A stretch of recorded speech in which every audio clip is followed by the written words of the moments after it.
WDAY presents.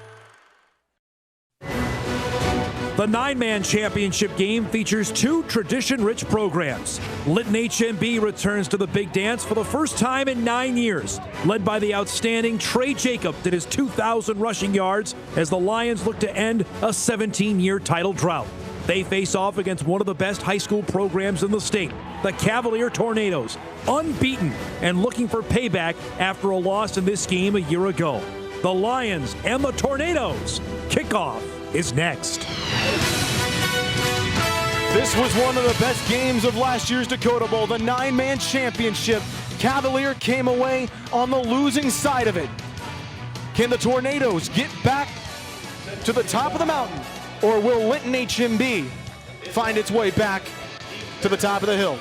Just moments away from the Lions kicking off to Cavalier, the Tornadoes won the toss, elected to receive.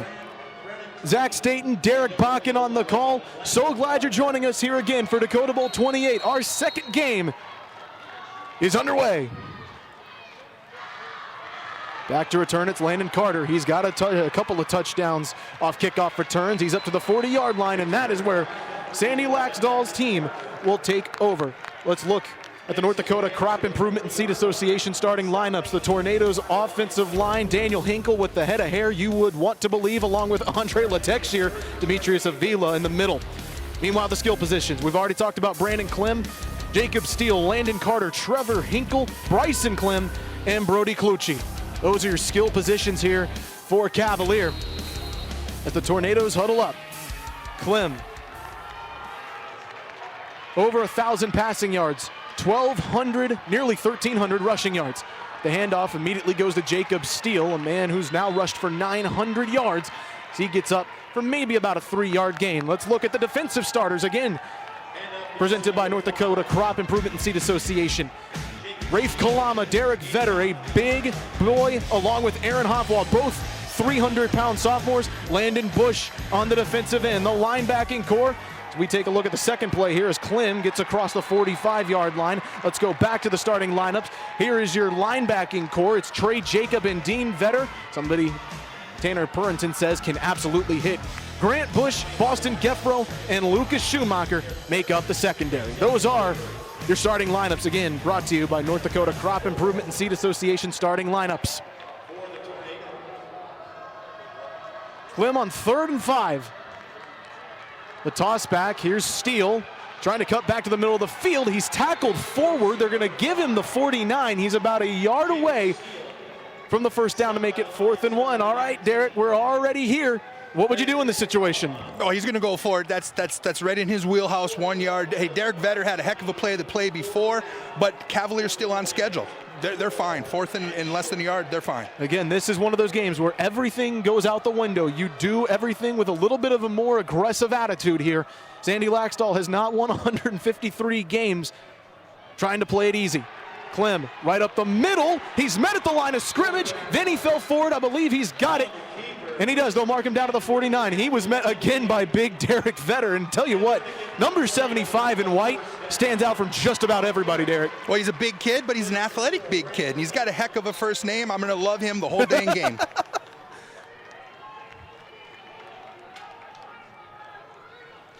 So 1st and 10 here for Cavalier. There you see the legend himself, Sandy Laxdal, winner of 2 state championships. Again, this his last go-around. Will retire, win, lose. He's going out. A little bit of an odd snap. Clem gets it, breaks into the open field, tackled at the 40. That was a terrific tackle laid on by Lucas Schumacher. Knocks his quarterback mate down, but it's enough for the first down. Yeah, and he gets 10 yards off that. Look at what Coach Laxdal does. He spreads them out, goes in dubs formation, gets that defense spread out. It's 9 guys trying to defend the same size field 11 guys do, and gives them running lanes. So another new set of downs here as Clem takes the snap. Maybe a little bit of confusion there. He actually looked like he had a lot of room, but the turf monster might have bitten him for a 3-yard gain. And Derek, think about, too, what this Cavalier team lost from last year's title team, or state championship-bound team. Colton Rachinsky, a phenomenal quarterback, all-stater. Tanner Erlob, an all-state running back. Andre Coyer, a Bison commit, all-state wide receiver. Isaiah Latex, an all-state blocker and defensive lineman. They lost all of those guys. As a pitch forward is immediately met. Trevor Hinkle didn't get much, if anything at all. But think about what Cavalier lost. They're still 12-0 and back in the Dakota Bowl. Yep, and you know what? That's just the mindset of that school. They've been that good for that long, since the mid to late 70s, and that's just one of those things. Tradition never graduates. Those kids want to be good football players coming up. That's a big tackle there coming up from Dean Vetter. That's a guy that Tanner Purrington says he hits, and he hits really, really well, and you saw the way that he stopped that running attack. It's 3rd and 5. Cavalier already bleeding some clock. Looking for the screen, a little bit behind the intended target. Steal.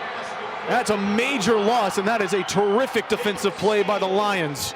It was a heck of a defensive play by Linton. They got Cavalier off schedule. This puts them in some uncharted territory. They do not like 3rd and 5+. You know, that's not a comfort zone for them. It was a heck of a job. Grabbed cloth, got him to the ground. Landon Bush coming over to make the tackle. You'll hear his name too, offensively. He made some absolutely unbelievable catches last week against an LLM team that, quite frankly, to hold them to 38 points, an LLM team that 3 times this year scored 70 points. And Sandy Laxdal is going to use a timeout early here in our first quarter. Let's head to break real fast as the teams talk it over. 0-0 score in the first quarter of our 9-man championship. Cavalier facing a 4th and 7 in Lion territory. The Dakota Bowl is brought to you by Farmers Union Insurance. Another 4th down opportunity here for Linton HMB to get a stop. Cavalier facing a 4th and 7 on its first drive of the game. Clem sends a man in motion, rolling to his right, looking for somebody, anybody. Now he's going to use his speed. He is into the open field, picked up the first down and a lot more, pushed out of bounds at the 21-yard line. This is why Sandy Laxdal inserted him as the starting quarterback, because he can make plays like that. He's definitely a dual threat. He's looking downfield the whole time. He decides to commit, tuck and run when he gets across the line of scrimmage. And you know what? When you lose contain like that, you're going to let him out of the gate. Again, it was Schumacher coming over from his safety position to make the tackle. He came into the game with 35 on the year, but against Kidder County, he had 18 tackles and 2 interceptions. There's a run right up the middle with Landon Carter coming over from his wide receiver position to take the handoff. Landon Schumacher, we'll talk about him a little bit more on the offensive side, but he defensively, not only is the quarterback of the offense, he quarterbacks this defense really well too. He does. He does a very good job. And getting back to that last play, Linton's got to really work on making that quarterback pull up. You got to pull him up. He's such a dual threat, such a dual threat. Nice T formation here as Hinkle tries to jump over the line of scrimmage. Not much of a gain, maybe got a yard. It'll be 3rd, 5, 3rd and 4. But again, like you said, this is in their wheelhouse. This is what they like. They're right where they want to be. Hey, this is North Dakota math. 4 times 3 is 10. Move the chains. Let's go.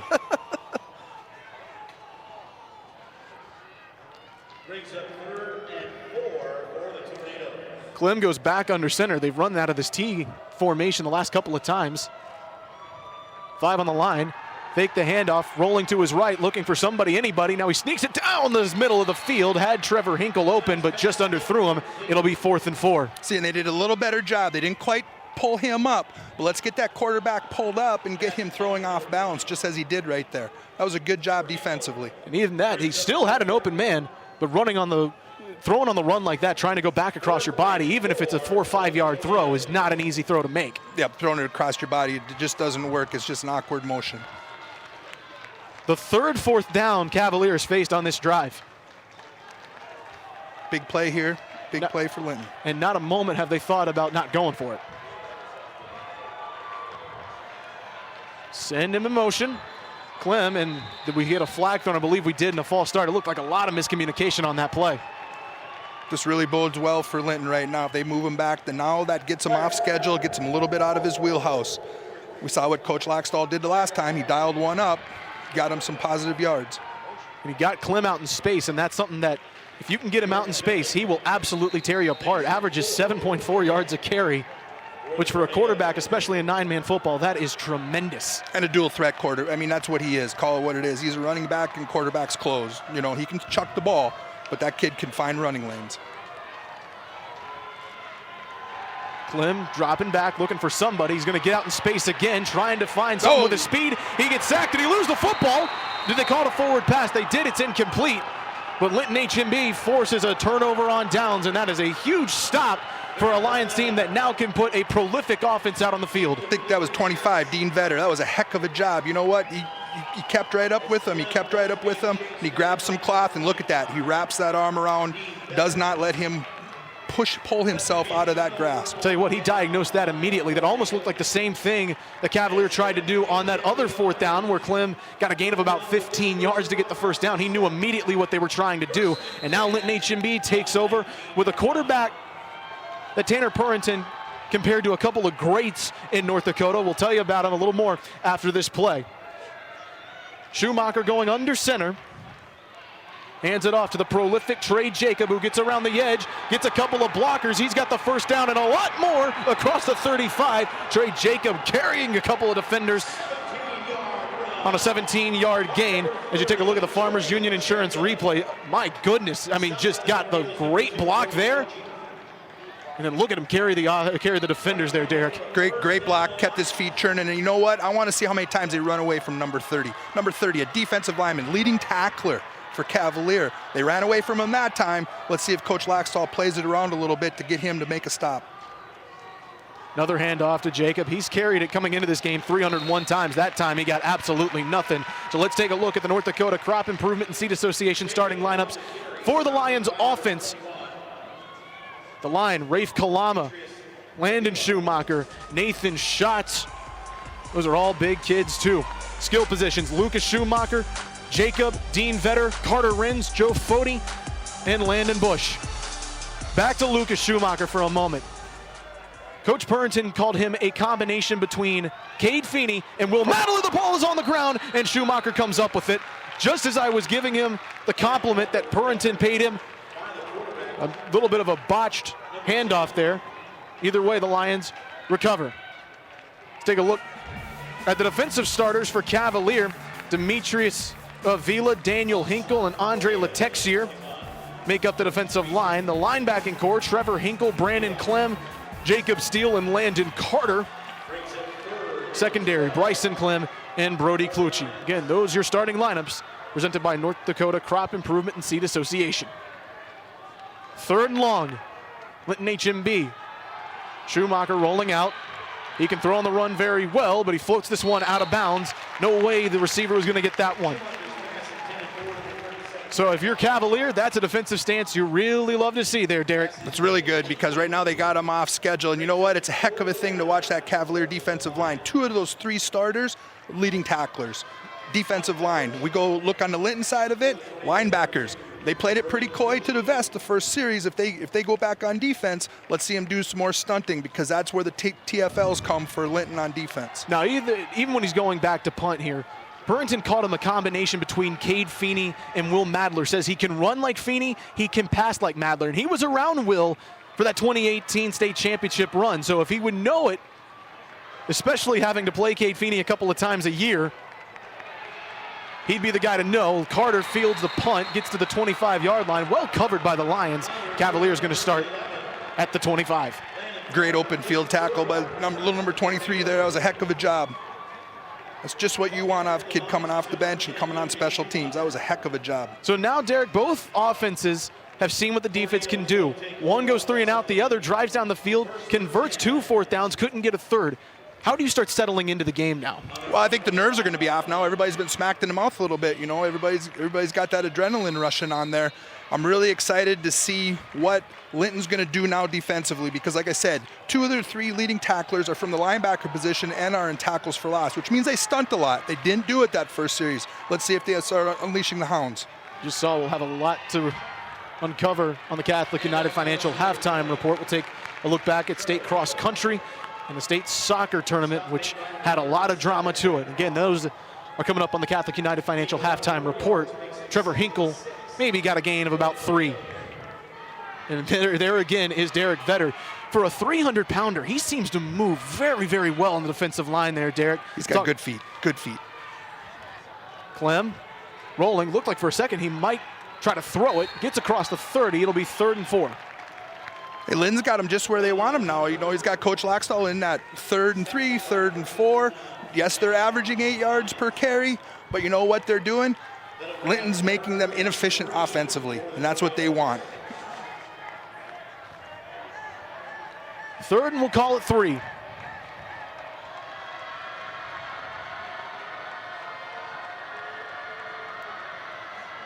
Clem with 5 on the line, sends a couple of tight ends out, looking for somebody, anybody, well covered by the Lions. Now he decides to tuck it and run. Looked like the ball may have come on the ground. No, I beg your pardon, that's a helmet of a player. Ball is down at the 34-yard line, so it'll be about a yard shy of gaining it. As Derek Vetter's got to come off the field with his helmet coming off, and now 4th and 1, and this could be a real big stop for Linton if they can get off the field. Could start deep in Cavalier territory. And they're going to go for it.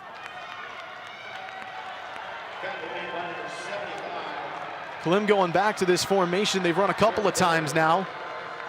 Not produced a ton of great pushes. And look at Clem on the second effort. Initial stop, but on the second effort, he's going to gain it. Initially, he got stopped a little bit on there, and it's just his running back ran right into the back of him, gave him a little nudge forward, and that's how that works. That's just how Coach Laxdal drew it up. That's the push. Inadvertent. Trey Jacob coming in on the initial stop. He leads the team coming into the game with 85 tackles. So he's a bell cow on the offensive side, and he's a workhorse on the defensive side. Clem, handoff, steal again, nothing. Every time they've handed the ball off, it seems like Linton is right there to gobble it up, Derek. You got some big guys. You got 61 in there. Look who you got on the bottom of the pile. You got number 25, Vetter. Those guys play gap control defense very well. They've done it very well these first few minutes of this football game. We thought it might be a little high scoring. Last year's was a 30-28 game, and that went into double overtime. So both of these defenses know each other well and can potentially know how to stop them. We've seen it here in a couple drives. Both defenses have been very locked in key situations. Clem fakes the toss inside, trying to get to the boundary, and a great tackle in the open field made by Jacob.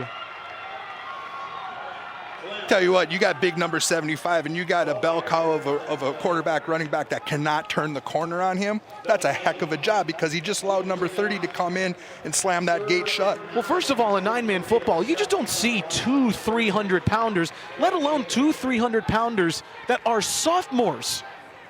You do if you played in the 80s and you played Linton, Zeeland, and those places. I'll tell you that, because I was 165 pounds, and I thought it was cool to get to 300 in my 50s. 3rd and 8. Clem dropping back. All day to throw. Going to go over the middle of the field. Going for Trevor Hinkle, who wanted a pass interference. But I think that was a little too over his head to call that. Well, and that's exactly when we talk about getting off schedule. They just forced Cavalier to play their quarterback as a drop-back quarterback out of his comfort zone. Maybe a little bit of a push-off, but I don't think Hinkle was going to get it even if the push-off didn't happen. It was well covered. This isn't Sunday football, boys. Let's play. So Hinkle will go back to punt it away.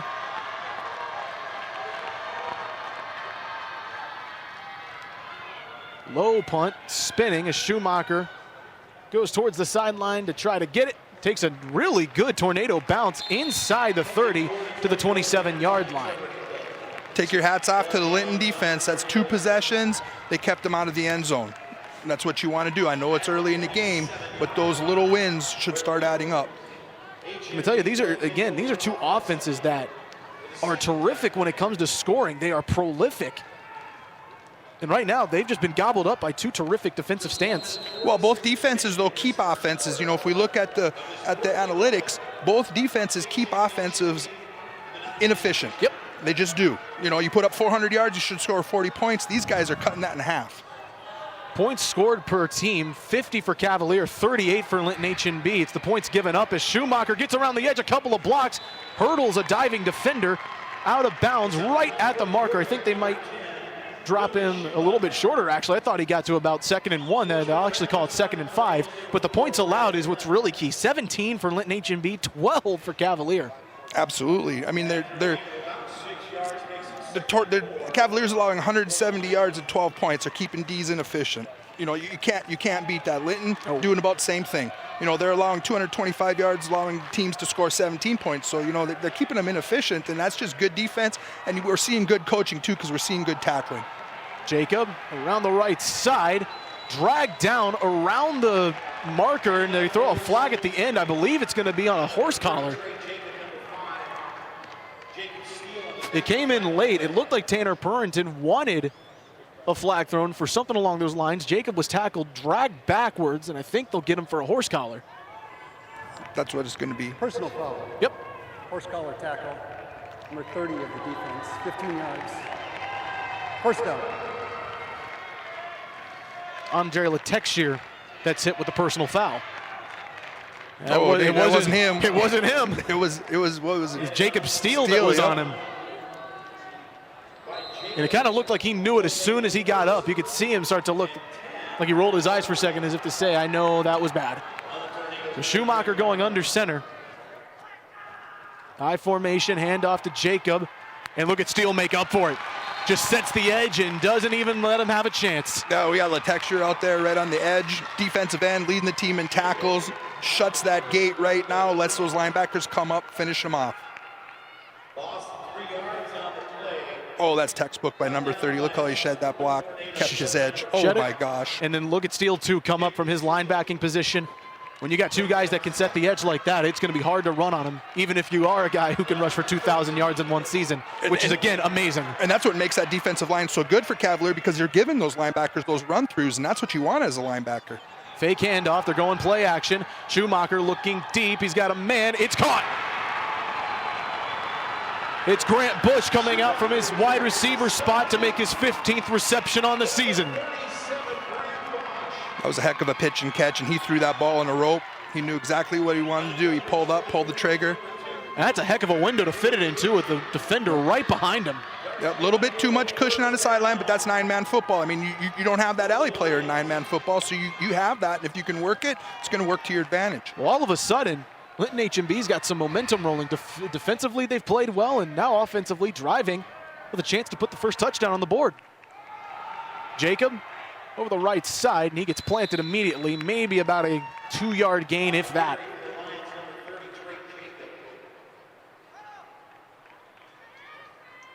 As we tick under 15 seconds to go here, will Linton H&B get one more play off? It doesn't look like it, as they're not in any hurry to get to the line. Yeah, that play developed like it was going to be a big gain, and Hinkle, he kind of stood his ground a little bit. Looked like he got moved out of the way a little bit by that offensive blocker, but he stood his ground and kind of let the cavalry come, so it kind of stopped the bloodletting there. Well, we thought this one would be tight, but it's a 0-0 game. We thought there'd be points on the board after the first quarter, but two terrific defensive starts has left us at a 0-0 stalemate going into the second quarter. Our 9-man championship underway here on WDAY.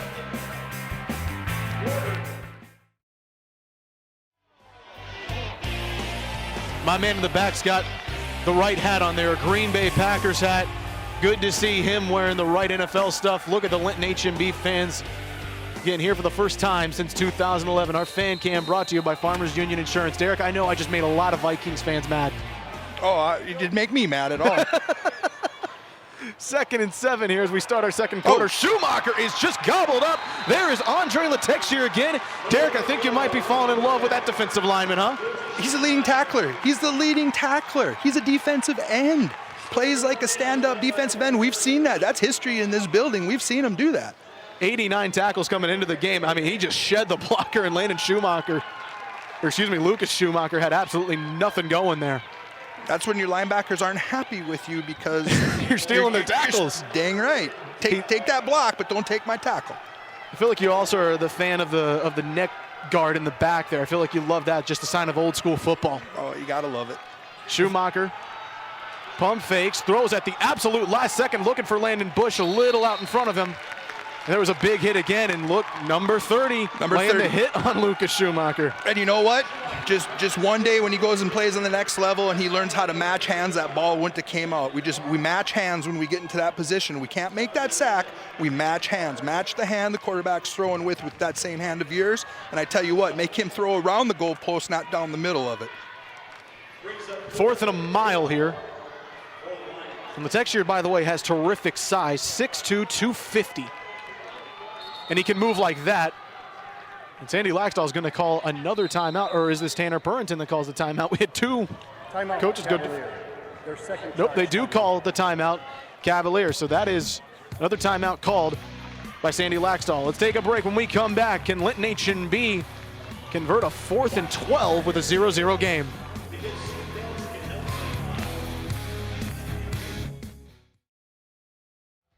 Fourth and 12 for Lucas Schumacher, who goes under center. Trey Jacob dotting the I. Not even a minute into our second quarter of the 9-man championship game. Schumacher gonna look to throw it deep. He's got Grant Bush running free, and he makes the catch and a touchdown. They took a shot, and Grant Bush paid it off. What a throw, too, from Schumacher. What a throw and what a route by that receiver to get behind the defenders. That didn't look good to start out. 2/3 of that play started out all bad. But that receiver getting behind the defenders allowed his quarterback to put some air under that football, let him run underneath it. Two backers there trying to cover. Brody Colucci trying to extend to get it. But Grant Bush makes his 3rd touchdown catch of the season, and Linton H&B is off to a rousing start, 6-0. Tanner Purrington told this team in the weeks building up, here's the 2-point try. Schumacher diving inside, short, right at the line. It looks like, they'll call it. They'll give it to him. So an 8-0 start here for Linton H&B, and this is a terrific start for the Lions. And remember, Tanner Purrington told this team in the weeks building up to this game, listen, last year at Cavalier, you were bawling your eyes out. This is a quote. You were bawling your eyes out because this team beat you. If you don't want to feel that again, you have to win this game. Purrington is 26 years old. He's been in this position recently. He knows what it's like to play in this game, to win it, and he knows what it's like to have your season end and then get that team again. He's going to keep it real with his players. He told me, I'm not a coach that likes to hide stuff like that. We know what happens. We know what's the reality. He told his team, if you've made it here, and that's great. Making it here is not the standard of the program, and if you want to get over that loss last year, you've got to beat this team. I hear a lot of Coach Gibson in that, and I'm sure he got a lot of that. That's an old college teammate of mine, Coach Gibson. Rough around the edges, heart of gold. Let's take another look at this touchdown throw, because, I mean, it's just a beauty. Tight spiral, great window. And that receiver, when we saw that play out, that receiver was covered. There was a nice bracket by those two defenders. Yeah. He got behind the defenders. What did that do? Allowed his quarterback to put air under that ball and let him run underneath it. And the one thing we didn't see on that play, too, was Cavalier get enough pressure to make Schumacher have to make a quick decision. No, and he rolled out, so they didn't get the quarterback to pull up. You got to get him to pull up and commit, and they didn't. They let him decide when he was going to pull up and uncork that ball. They'll get it fixed. Coming up on the Catholic United Financial halftime report, a short kickoff goes to Jacob Steele. We'll recap the cross-country state championship and the soccer state tournament. Again, that had a ton of drama to it. We'll recap those two tournaments and show you the first half of action on the Catholic United Financial halftime report. So now if you're Cavalier, you found yourself in this situation ×3 last year against Kidder County. Down 22-0. Now you're down 8-0. You haven't faced this situation a ton this season. Derek, if you're Sandy Laxdal, and I'll ask you this after this play, is Clem in the gun, hands off to Steele. He's got a hole. Steele gets a nice 5-yard gain on the first down. If you're Sandy Laxdal, how do you get your guys to respond here? You tell them you got the ball on the 50-yard line, guys. It's 50 yards to pay dirt. You know what? We've been in this position before. It's nothing new to us. It's not. We're not down 22-0. We score right now. It's a 0-0 ball game. Period. End of story. And they just gave us the ball at midfield. There's no reason to wring your hands at the moment. 2nd and 5, and if you can get 5-yard runs like that with Jacob Steele, you'll take it every time. He gets the handoff again. I'll tell you what, that was a terrific tackle because it looked like he was breaking to the edge. Looked like that was Dean Vetter again coming in to make the stop. Steele all of a sudden's got a couple of nice runs stacked back to back. We got 2 runs at 5 yards per clip. About 2 yards below their average, so Linton's still holding them down a little bit, but it's better than what we saw at the beginning. It at least will get the job done. First down, move the chains. And that was something we didn't see in the first 2 drives at all. They were not moving the chains in those early downs. First, second, third, fourth down. At least now they can get it on second down and give yourself a little bit of momentum. Clem, my goodness, he had to shove Jacob Steele to get out of his way, and I'm not sure he got more than 2 yards on that. I don't know if that was miscommunication or what, but they ran into each other almost immediately. They did, but then you see that number 75. He fills up the whole doggone picture. I'm that telling kid's you a what, brick. you're That kid's gonna a love brick. that guy. Oh, that kid's a brick. And he's athletic, and he's got good feet. Is he a brick or is he in the entire wall? Well, he could be a wall, but let's just call him a brick. We got to be nice. His grandma's listening. Well, when I say he's a wall, that's not a bad thing. No.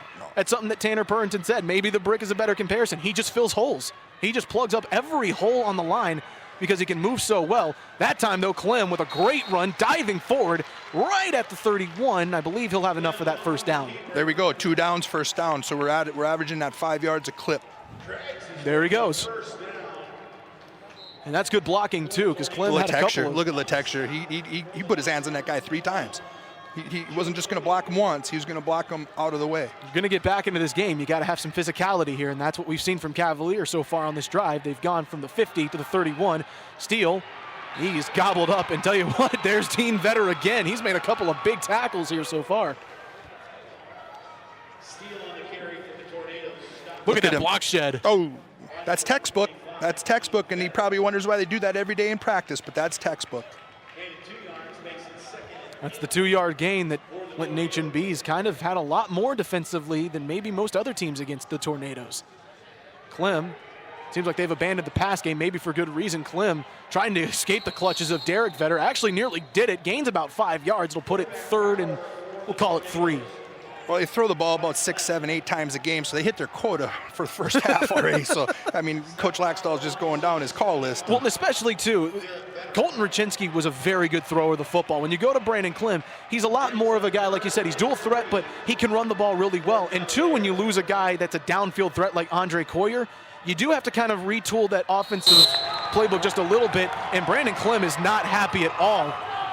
Screaming at his center, Demetrius Avila. I'm not sure if there was miscommunication on the snap or somebody jumped off sides too soon, but the quarterback was not happy in the least bit. And they're going the wrong way on that one. Yep, number five jumped out of the slot position.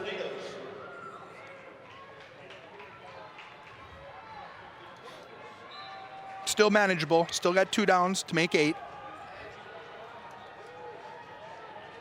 Clock ticking under 8 minutes to go in the second quarter of action here in our 9-man championship game. Linton HMB leading 8-0. Cavalier on a 3rd down play. Look at the toss play here to Trevor Hinkle.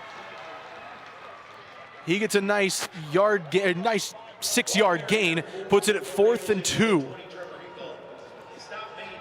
Just a little pitch play here. Yep, this is about as much trickery as you're going to see out of Coach Laxdal, but because it's man on man. But a heck of a job there by number 10. Lucas Schumacher coming in again off that safety position, and that's a key open field tackle, because if not, he's got some open field to work with. And a first down.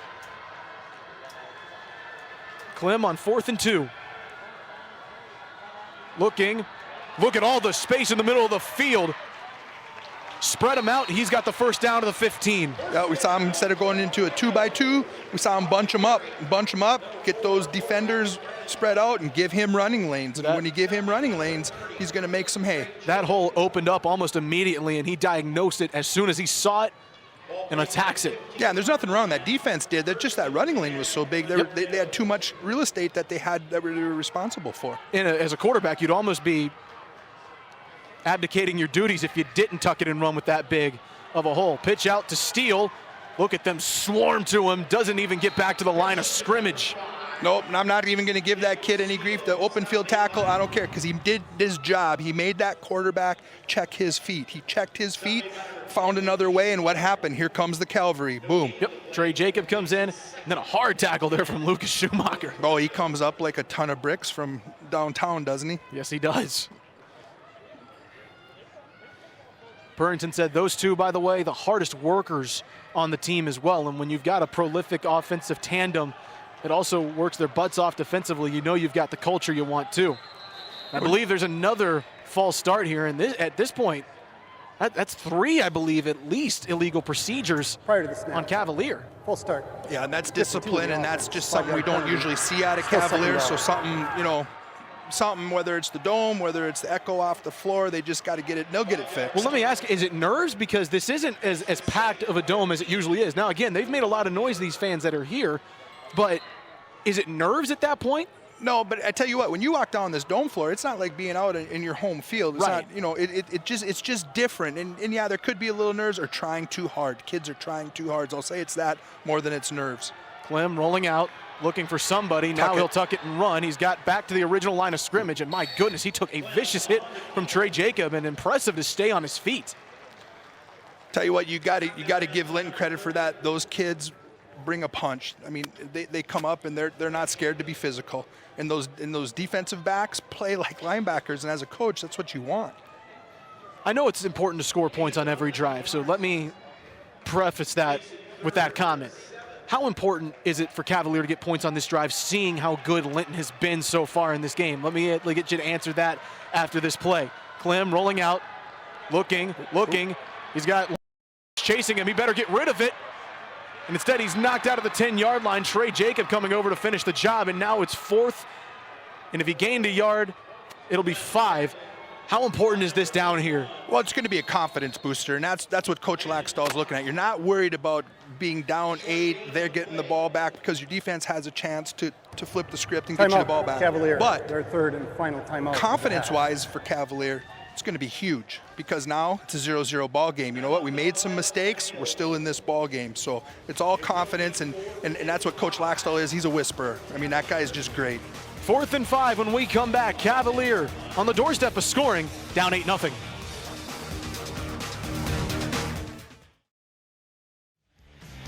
Big 4th down play here for the Cavalier Tornadoes.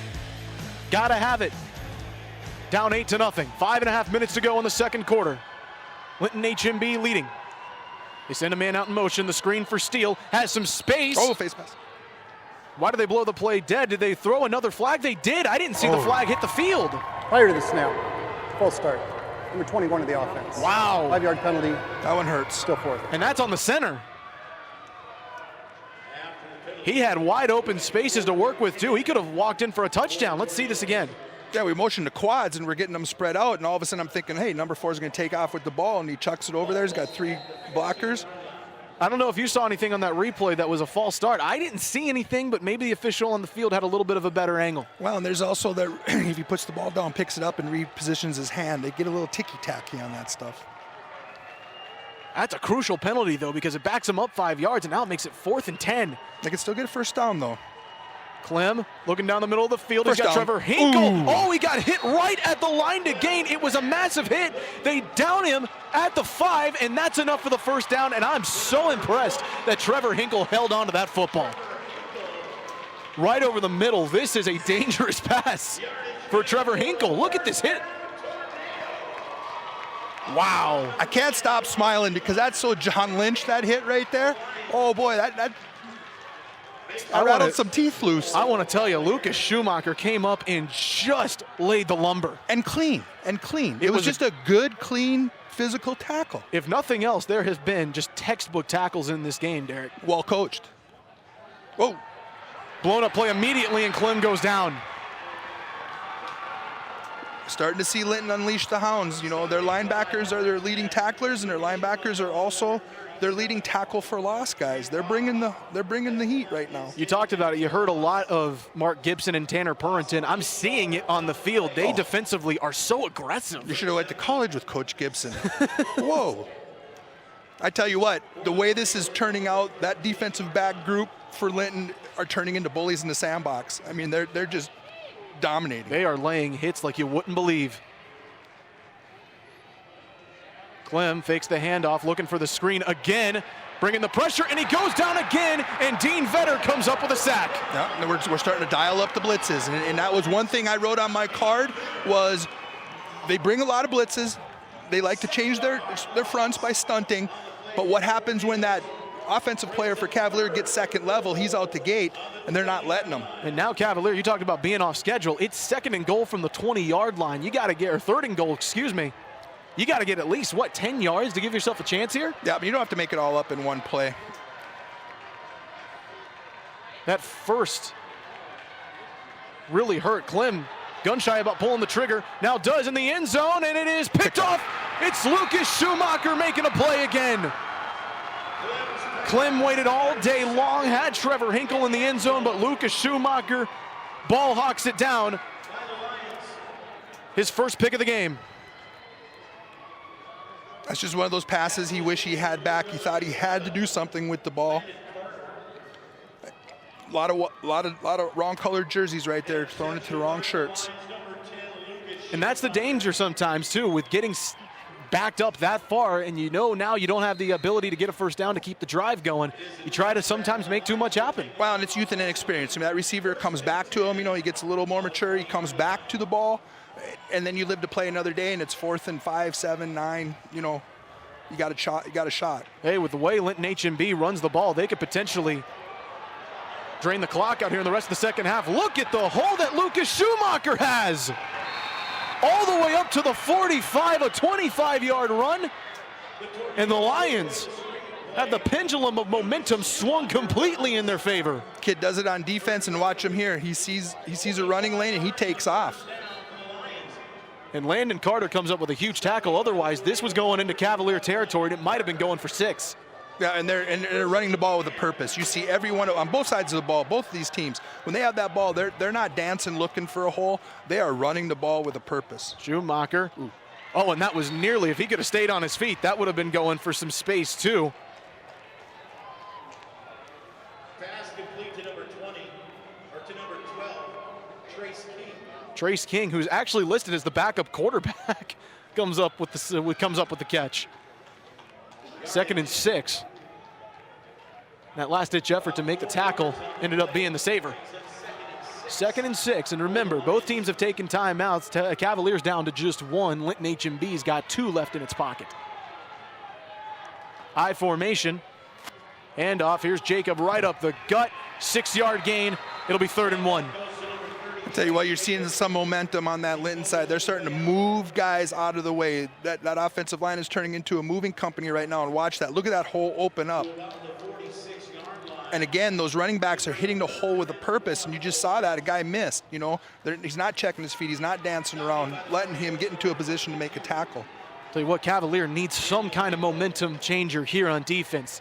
Schumacher takes it, dives right over the defender, and gets the first down. Still got some green grass. We saw that touchdown they scored, and that was kind of on a long pass play, which wasn't quite what they do, but the defense allowed them to do it. If they can hold them here and go into this halftime only down by 1 possession with all the yards that have been racked up, they're going to be in good shape. Schumacher in the new set of downs lines up in the gun. Dean Vetter on his right hip, a rare play where we don't see Trey Jacob in the backfield. Vetter sets a block. Schumacher out in space, jumps over defender. Flag comes flying in. I believe it's going to be a holding. Holding or Schumacher got pushed right into the wall, and they throw another flag. Is it a late hit? And Schumacher, I don't believe, has gotten up. Now he gets up to his feet, and that's got to shake you up, especially you get pushed into that wall. He got in very hard. Yeah, Cavalier did themselves know that penalty was going to help them. Yep. Now, at the very least, it's offsetting in your replay first down. Lucas Schumacher, I tell you what, he took a hit and then had to absorb another hit into the wall. Well, if he goes up against number 75 every day in practice, he's used to hitting walls. Good point.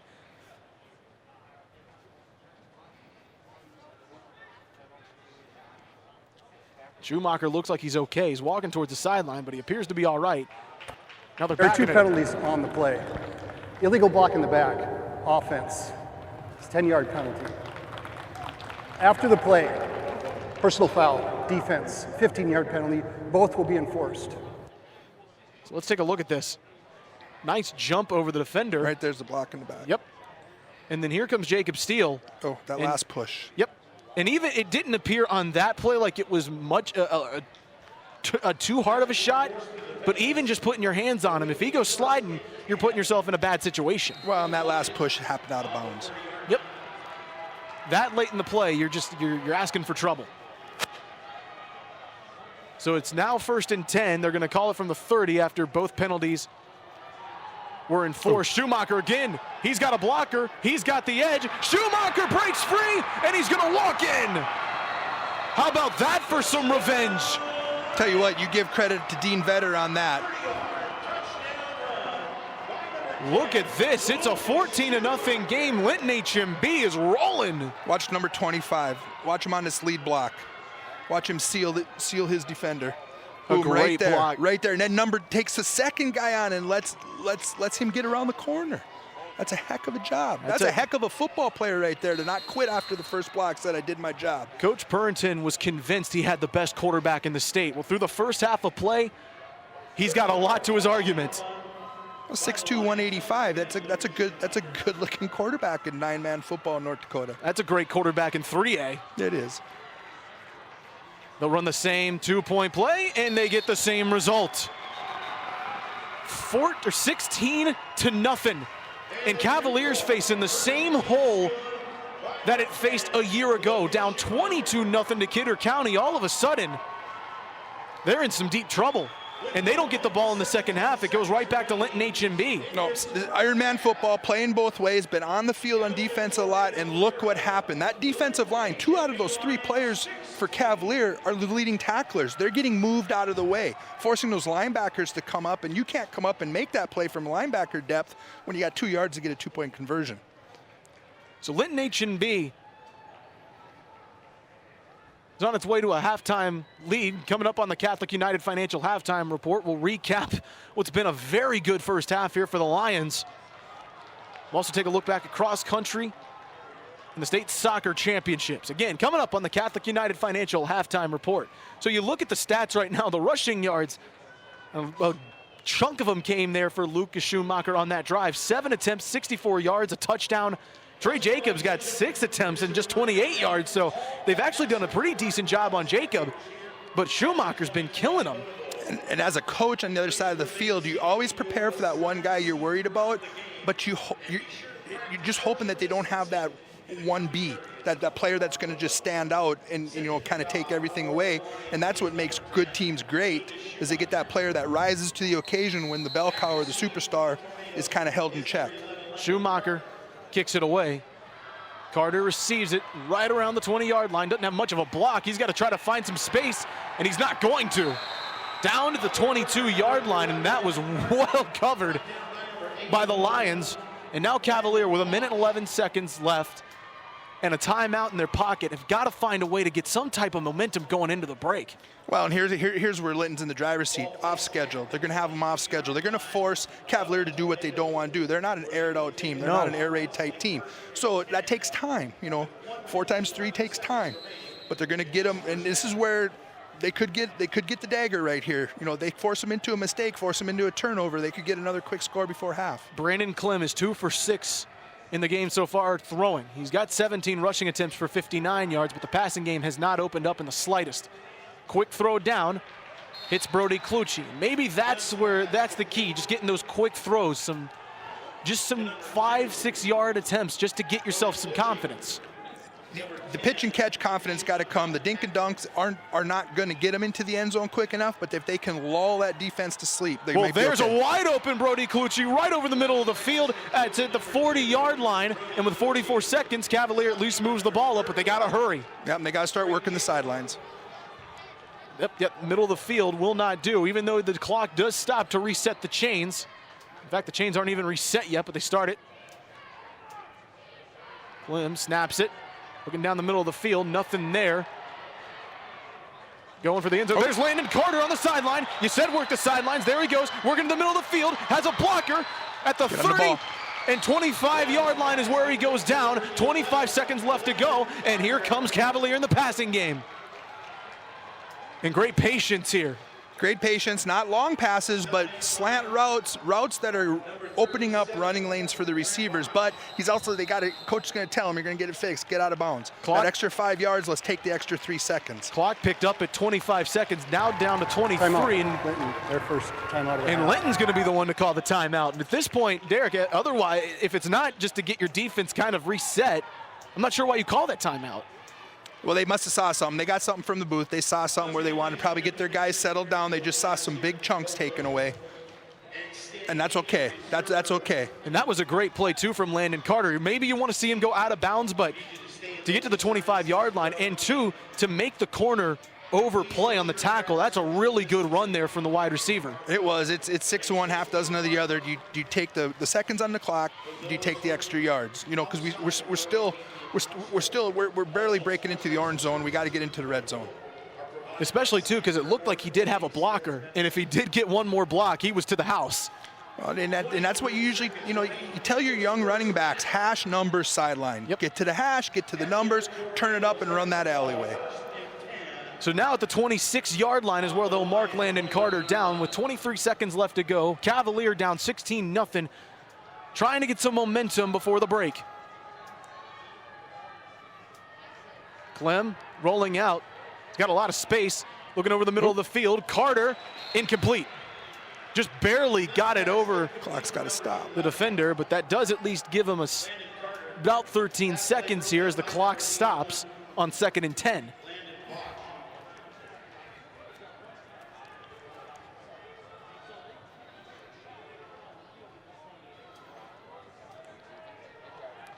Three receivers out to the right, one to the left here. That was a decent play. They gave their quarterback a little bit of time there because that defensive line for Linton's been tenacious the last few plays. High snap for Clem, and it looks like he's just going to wait and try to heave this one to the end zone. Nobody open. He's got to do something with it. The clock's going to expire if he doesn't go. Finally decides to run it out of bounds, gives himself about 3 seconds, but if you're Sandy Laxall, I'm sure that's not what you wanted, to wait that long to make a decision. No, coach is down there probably fuming inside. That's where he usually does it. He does it all on the inside because that incomplete pass happened at 16 seconds. Clock rolled down to 13, and then he had a quarterback dance around a little bit, and now he's down to 3. So they're at one shot. They got one shot to hit the end zone. At least with 22 yards, it's a little bit more doable, but it's not much difference than the 26-yard. So it's 3rd and we'll call it 8, but this is basically 4th and goal. They bring a 4th rusher, Clem, good escape, chucks it, end zone, picked. Schumacher comes up with his 2nd pick of the game, and that'll take us into the break. You got 5 covering 4, and we're finding the guy that's double covered. Sandy Laxall telling his quarterback exactly that, but I tell you what a start for Linton HMB. This has been an absolutely terrific performance by this Lion defense. They have completely stymied an offense that is averaging 50 points a game. And the physicalness has been as if it was a 0-0 game. This is a total slobber knocker, and right now the bully in the sandbox, give the kudos to the Linton Lions. Supposed to talk to Tanner Purinton here in just a minute. I'm sure he's got to be just so pleased. They're now, you're 24 minutes away from winning a state championship. That other team's now got to find a way to adjust to your defense, which has just been stifling, especially in that 2nd quarter. Yeah, but as a coach, that 24 minutes or whatever, that could be 5 days. You don't care about that. When that clock's ticking down 10, 9, 8, 7, you got a 3-possession lead, you're starting to feel a little confident. And I'll guarantee you, if he's anything like Coach Gibson, anything like he was as a player, that's how he's feeling right now. And I tell you what, you got to be confident too if your quarterback's playing as well as Landon Schumacher is, not just on one side of the ball, but the defensive side of the ball. He has been absolutely terrific in this game with 2 interceptions on the defensive side, 57 passing yards, a touchdown, 64 rushing yards, and a touchdown too. Tanner Purinton joins us now on the sideline. First of all, Coach, that's a heck of a half of football from Lucas Schumacher, huh? Yeah, I mean, that's what we expect out of him. You know, he's a big-time player, so he's got to make big plays for us. You're facing an offense that averaged 50 points a game. How has your defense just gobbled up what they've been able to do? Well, I think for the most part, we've been pretty assignment sharp. We've kept their quarterback contained for the most part, but we got to do a better job. He's still getting some stuff on us. You know, they're gonna point out some weaknesses at halftime, so we got to be able to adjust, and we got to fight for one more half. 1 half away from a state championship. What do you tell your team in the locker room? 0-0. I mean, we didn't come here to play one good half. We came here to play 4 good quarters, and that's what we got to do. And you know, they're going to come ready to play. It ain't just going to be, you know, they're laying over. So we got to come out and keep taking punches like we have been and keep giving punches back. Coach, appreciate your time. Thank you very much. Thanks. Sounds like a Mark Gibson interview there, huh, Derek? That was great. That's exactly, but that's the mindset, and that's what makes that coach good, and that's what makes those players play their butts off for him. What a start for Linton H&B, up 16-0 over the team that knocked them out of the playoffs a year ago. They are 1/2 away from ending a state title drought that dates back to 2003. When we come back, it's the Catholic United Financial Halftime Reports.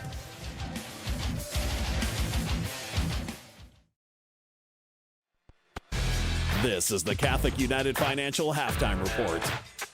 Our 9-man championship game is off to a rousing start for the Linton H&B Lions, up 16-0, 1/2 away from an elusive state crown.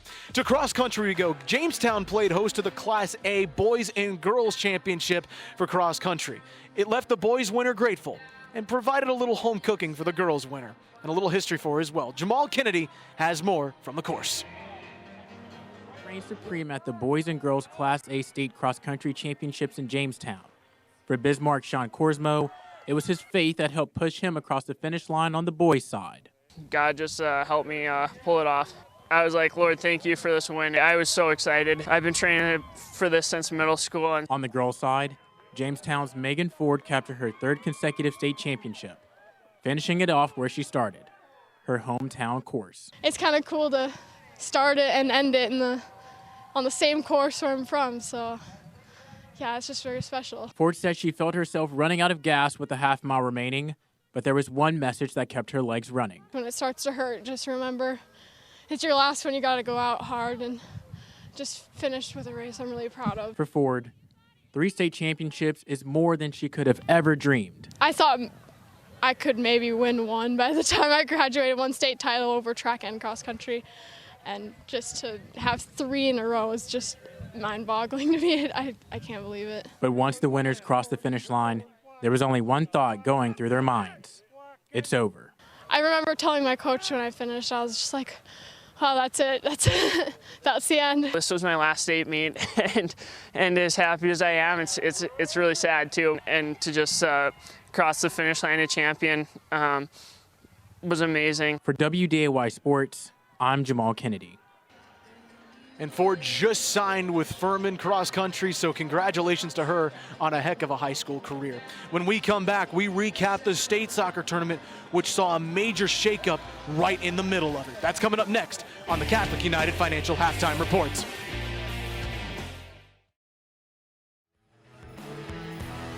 Welcome back, everybody, to Dakota Bowl 28 live here on WDAY. Linton H&B leading our 9-man game. 16-0. A state championship is just a half away for the Lions. Boys soccer was one of the first sports to complete a state tournament in the era of a pandemic. It ended with Bismarck Century winning its first title since 2013, but as WDAY's Taylor Budge shows us, still had a few roadblocks in the way to getting to a title winner. It was a moment nearly 7 months in the making. Having a North Dakota high school team raise a state championship trophy. From the start, we were all expecting us to not even make it this far, so to even have a state tournament means a lot. At the beginning of October, Bismarck Century defeated Bismarck in the in-town rivalry for the boys' state soccer title.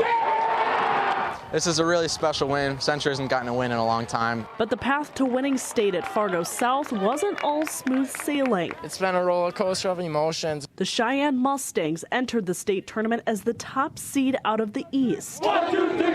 Despite having 2 COVID scares during the regular season, the Mustangs were still able to put together an unbeaten record. Everyone knew this was our year. We dominated the EDC, and it's sad to see what happened to us. Cheyenne defeated Minot 2-1 in the state quarterfinals, but then the Mustangs received a positive COVID-19 case on its roster. Instead of forfeiting, the Mustangs junior varsity roster suited up for the semifinals against Century, but ultimately falling 6-0. They came into this situation with all the heart and drive that they can possibly give us. They've accepted this challenge, and I believe that they just gave it their all. I know it's the first one day notice, but they wanted to play. They wanted to support our varsity team, and they gave it their all. It was important to be here today for the Cheyenne soccer program, just to support our team, and we've had a family motto the whole time, so we're going to continue that throughout our whole life. This is a bond that cannot be broken between all of us. That set up a pair of Bismarck schools in the title game. I saw it coming.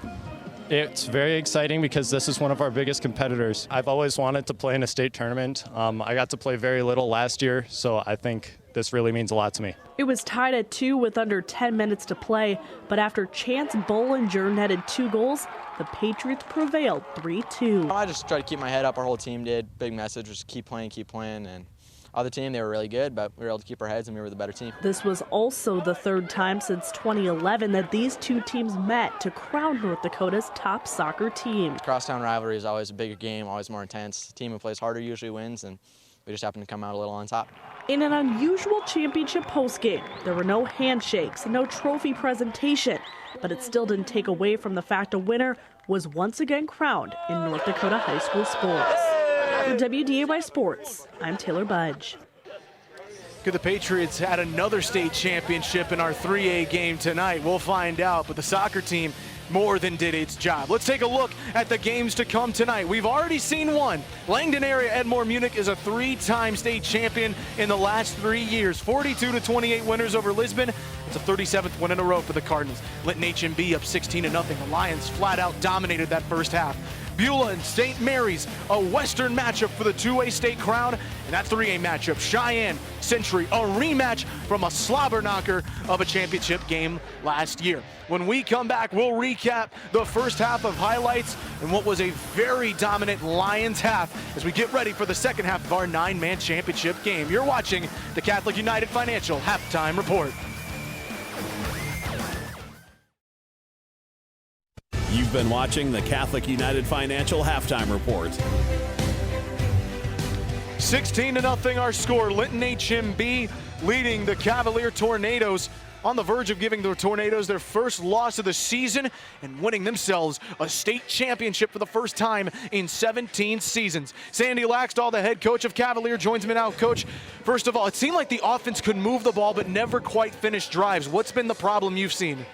Well, we've put ourselves in some tough situations, some situations where we got a couple false starts and moved ourselves back, and we had the ball in the red zone 3 times. We got to execute and finish drives off. Defensively, what do you have to do to stop them? It seemed like they started getting the big chunk plays there in the second quarter. Yeah, we just have to be assignment sharp. We got to stay home, do our job, tackle. You know, when we get guys in space, we got to tackle them and do a good job of forcing them back inside where our guys are at, and just continue to play sharp defense and make the plays when we have them. Your team hasn't faced this situation a lot this year. What did you tell them in the locker room to sort of hit the reset button? Well, you know, we just kind of went back there and made some adjustments, and we'll come back out, really focus on getting a big stop in that first possession, and then we feel like we just need to go out and execute and finish drives off. Coach, I know it's your last half of football coaching. Enjoy it. We'll see you back after the game. You betcha. Thanks much. Absolutely. That's Sandy Laxdal, the head coach of the Cavalier Tornadoes. Again, this is his last half of football. He will retire after this game, win, lose, or draw. Landon Schumacher put on an absolute show in the first half. A touchdown pass, a couple of interceptions, and a touchdown run to boot. Derek, he's been about as good as advertised, huh? Oh, absolutely, and he brings the boom from the third row, I'll tell you that. But one stat that sticks out to me, and I don't care about who's got the most yards, all that good stuff. Linton's got 149 yards total offense, put 16 points up. They're running plus 100% efficiency. Their defense on that field, Linton's 159 yards they allowed Cavalier to have, 0 points. Totally inefficient offense right now, and that's what Coach Laxdal was talking about, getting into the red zone. Any defense is going to let you play between the 20s because the gold happens when you cross that line. 6 penalties by Cavalier, 6 penalties for 50 yards, and 2 turnovers. Very uncharacteristic. He's a good coach. He's a great coach. I'm sure he got it fixed, and I'm looking forward to a whale of a second half of football. Take a look at the North Dakota Certified Seed Producers halftime stats, and you mentioned the efficient offense. The one stat that stands out to me is the number of plays. Linton's been on the field defensively 41 times. Cavaliers defense on it 18 times, but yet it's a 16-0 game. Absolutely, and 16, in time of possession, 16 minutes to Cavalier, and you got what, less than 7 minutes for Linton. So efficiency. They're doing their job. They're taking care of the opportunities, and they're making them count. And that's what Cavaliers got fixed at this halftime, and I fully expect them to come out. It's going to be a whale of a second half. Yep, the North Dakota Certified Seed Producers halftime stats. Again, you already mentioned it, the total number of yards, passing yards, in favor of Cavalier, rushing yards in favor of Cavalier, but it's just time of possession, everything. Turnovers in favor of Cavalier, not a stat you want to lead in. But, I mean, you know, so it's just been a game of, you know, we talked about it at the beginning, who can get the other team, you know, out of character, who can make them force the first mistake, and that happened, and we see it on the scoreboard. There's one stat, though, that Cavalier leads in that if you're Sandy Laxdal, you've got to be fuming, and that's penalties. They had 6 for 50 yards. That shoved them back a couple times in some crucial places. Absolutely, and 0 for 10 on third down conversions. That's bad. That's bad. That's just not. That's just uncharacteristic. But that 6 penalties really hurt because that adds on to all those other categories, you know, and it gets them out of schedule, you know. And Coach Laxdal's got his schedule. He knows what he wants to call, what down and distance is, and it gets you off of that, and that really upsets the apple cart. Now, we did see the pass game start to open up ever so slightly there on that last attempt for a touchdown drive there for Cavalier. Could that be a key to getting them back in the game? Either way, they got to get a stop here to avoid going down 3 scores as the kickoff is returned by Trace King. He's down to the 30. As you said, it could be, but guess what? Linton knows they just got to hold them out of the end zone. That's a heck of a way to play defense. You got a lot of real estate in front of you, keep them in front of you, you know, and so it is what it is. We said Lucas Schumacher put on a heck of a show, and he did. 3 of 5 passing, 57 yards, and a touchdown to boot. A chunk of those 57 yards coming on that touchdown pass to Grant Bush. And his defense, I mean, I love him on defense. I mean, he's good on offense. Don't get me wrong. I'm a defensive guy. But that kid brings the boom from, he's not scared of contact. 7.5 tackles, 6 solo, 3 assisted, and 2 interceptions. That is a whale of a workload. That's a football game for most kids. Yes, it is. Trey Jacobs sneaking over the left side. Haven't heard his name a ton because of how good Schumacher's been, and that might be a scary thing to realize if you're Cavalier. He hasn't had that one big run or a couple of big runs to kind of turn into here, but he's one of those guys that can turn it on at just about any moment. He hasn't had to be the bell cow, but guess what? Coach has got him in his back pocket. Yeah. You know, and you go in for halftime adjustments, and okay, we're going to key on Schumacher. You know, we're going to adjust to that. We didn't see that coming. Boom, here comes Jacobs. 2nd and 6. Hand off Jacob, this time on the opposite side, and look at the great tackle there. Coming up is Brandon Clem. It's a good job by the defensive line of Cavalier. They got a little bit of penetration and left those linebackers coming up and filling those gaps. That was a good job. There's just enough penetration, not too much. Ran by the football a little bit, but just enough to open up those running lanes and let those linebackers fill them. And you know Brandon Clem's got to be fuming too, given the first half performance he had with those 2 picks. Quarterback, it just seemed like there were times where he was just hesitant to pull the ball, to throw the ball. Just, I'm not sure if he saw something or if it just he didn't trust what coverage he got. He just wasn't thrilled. It's a great catch and pitch and catch there to Landon Bush. Resets the downs. Yeah, but a nice open field tackle. Yeah, and the one thing it is, you're a young kid and you think you have to make a play, and that's what happens. Sometimes that's what gets you in trouble. You think you have to make a play instead of tucking it and live to play another day.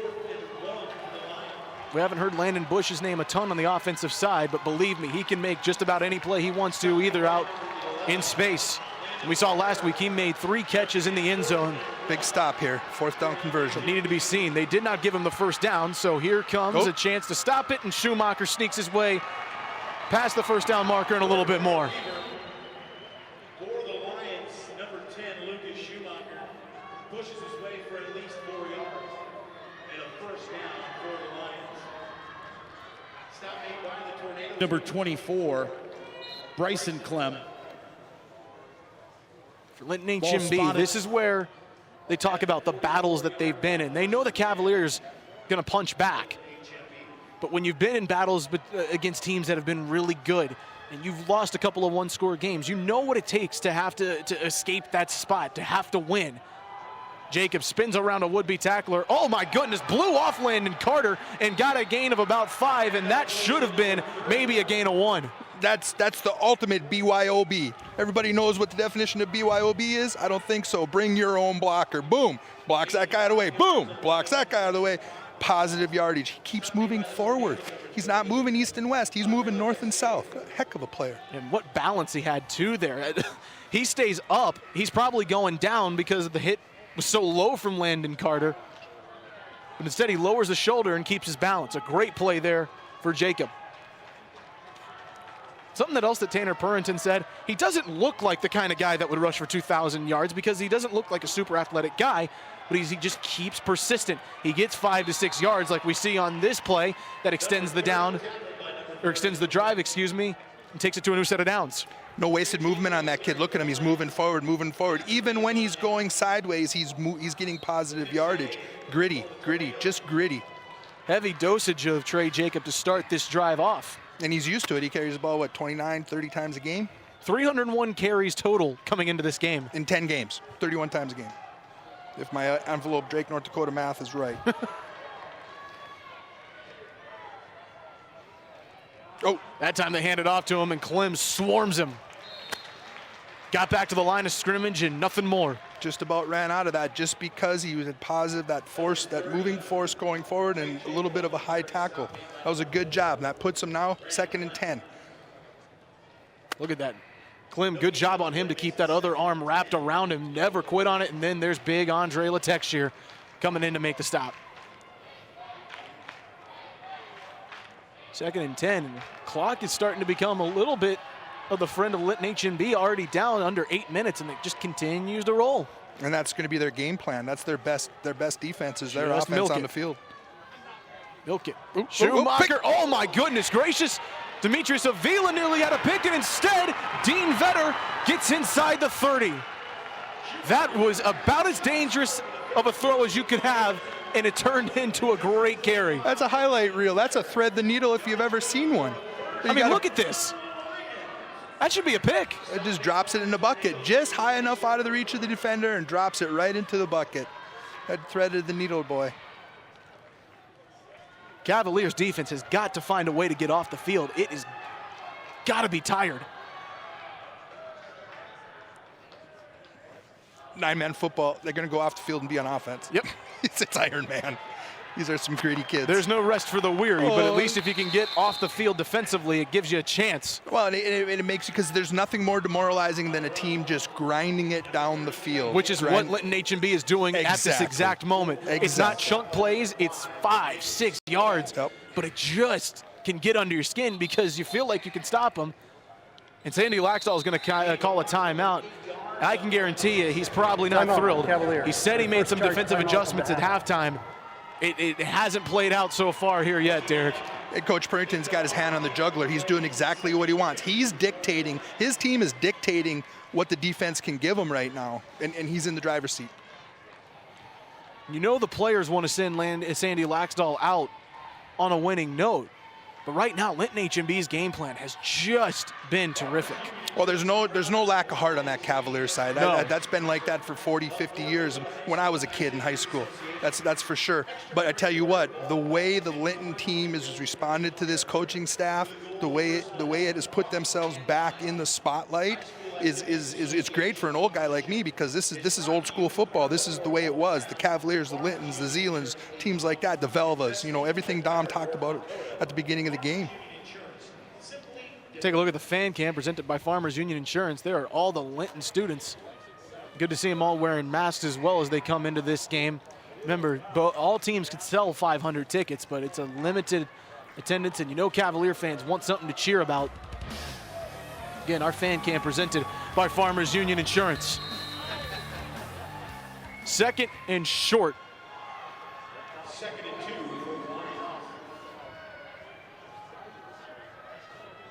Schumacher, play action. Faking, pump fake. Gonna go for Landon Bush. Overthrew him. And when it's 4-down territory, you can afford to take a chance like that given how good you've run the ball. And if you don't get it, you're pinning Cavalier deep. So you know what? And your defense has played lights out today. Still got 2 downs to go. Just a bit out of the reach of Landon Bush. Landed out of bounds, maybe about 3 or 4 yards out of bounds, but still 3rd and short. Right up the middle, and it's a 1st down. And they keep just grinding away. I'm really impressed at the offensive line of Linton right now, because those first 2 possessions, a little tentative, but they've turned into the Linton moving company. They are moving the 2 best tacklers on the Cavalier team out of the way. We haven't, how much have we talked about them? I mean, Hinkle, Avila, Letexture. We don't talk about them. Those are the guys that are the bell cows on the defensive line that are making the plays, the tackles for loss. It was a Cavalier defense, again, that started out so well. Held them to 4 plays on the first drive, got off the field in the second drive, and then it just nothing doing since as Jacob reverses course, gets up the middle of the field for, we'll call it a 3-yard gain to make it 2nd and 7. Precision drive. This is just surgical precision. And the thing, too, for Sandy Laxdal you got to be thinking about now is the offense is going to get the ball back potentially down 3 scores, and you're only going to have about 16 minutes maybe at the most to try to make up that gap. It's a difficult ask. Yep, and it's just good coaching on the other side of the ball because he got him off schedule. It's going to make him do something he's not comfortable doing. Jacobs got the edge. He's got the edge. Jacobs got a blocker. Jacobs got a touchdown.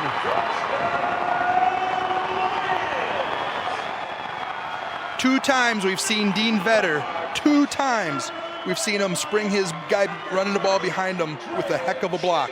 Does not give up on the block. Sometimes it's just a getting away block that does great things. Boom. Look at first that. guy. Boom. Second guy. This looks like a replay to the last time. And that first block was a massive one, too. It wasn't just he laid a good block on him. He laid a hard block on that tackler. He laid a hard block, and then he got a getting away block, and you know what he gave his running back? Room. He gave his running back hash, numbers, sideline, gold. Maybe the most important thing, it put 6 points on the board, makes it a 3-score game. Oh. Jumped off sides, and at this point, Cavaliers just falling apart. They're guessing. They're not confident. They need something to build their confidence up. Half the distance. They need a turnover. They need to stop them on one of these drives. They need their offense to go out and get some points back, make it a 2-possession game, but this 3-possession game is going to get them off schedule. Now, this is a Tornadoes team that faced this exact deficit 1 year ago against Kidder County. 22-0, now make it 24-0. They faced this exact same spot a year ago. The problem was they got down so quickly, they had a lot of the game to come back in.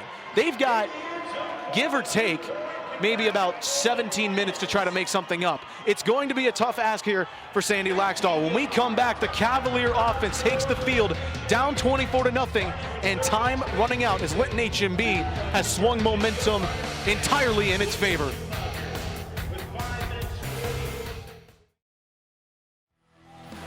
Coming up, still 17 minutes to play with, but who will win the Touchstone Energy Cooperatives of North Dakota Player of the Game? Right now, there's one clear front runner, but is there enough time here for Cavalier to make a comeback? In our Touchstone Energy Cooperatives of North Dakota Player of the Game coming up at the conclusion of this 9-man contest. Kick goes out of bounds, so at least there's a break for Cavalier.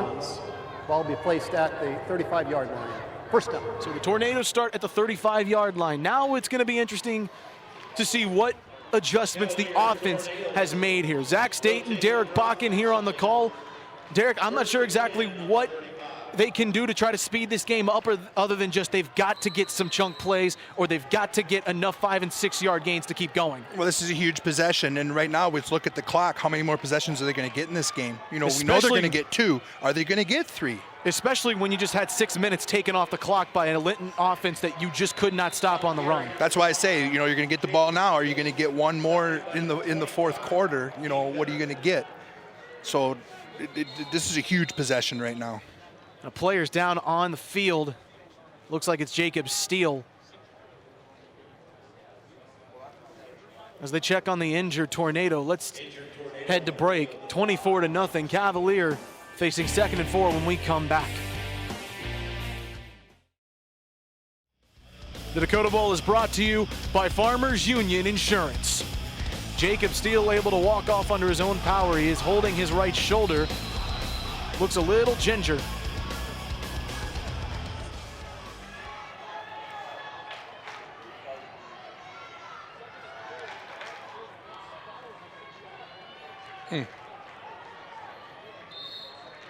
Run gets it to 3rd and short again.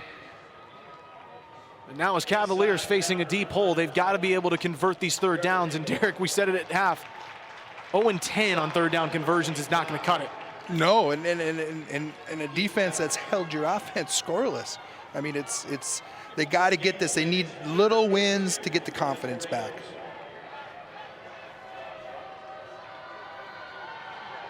Steele's right back into the game, and I believe he's got enough to get that first down. He does, just by a yard, but he does have the first down. Cavalier gets a little swagger back. They're going to be dangerous. They just need to get the swagger of this possession.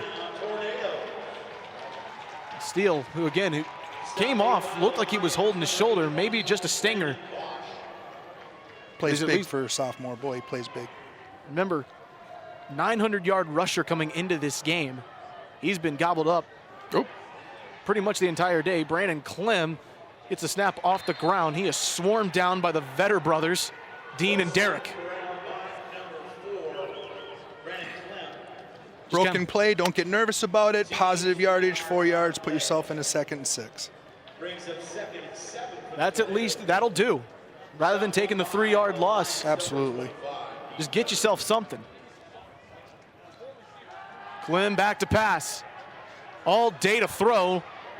Now he's thinking about running, trying to direct traffic. And he's going to go out of bounds around the 45-yard line. Do they give him the first down at the 44? And he's short by a yard.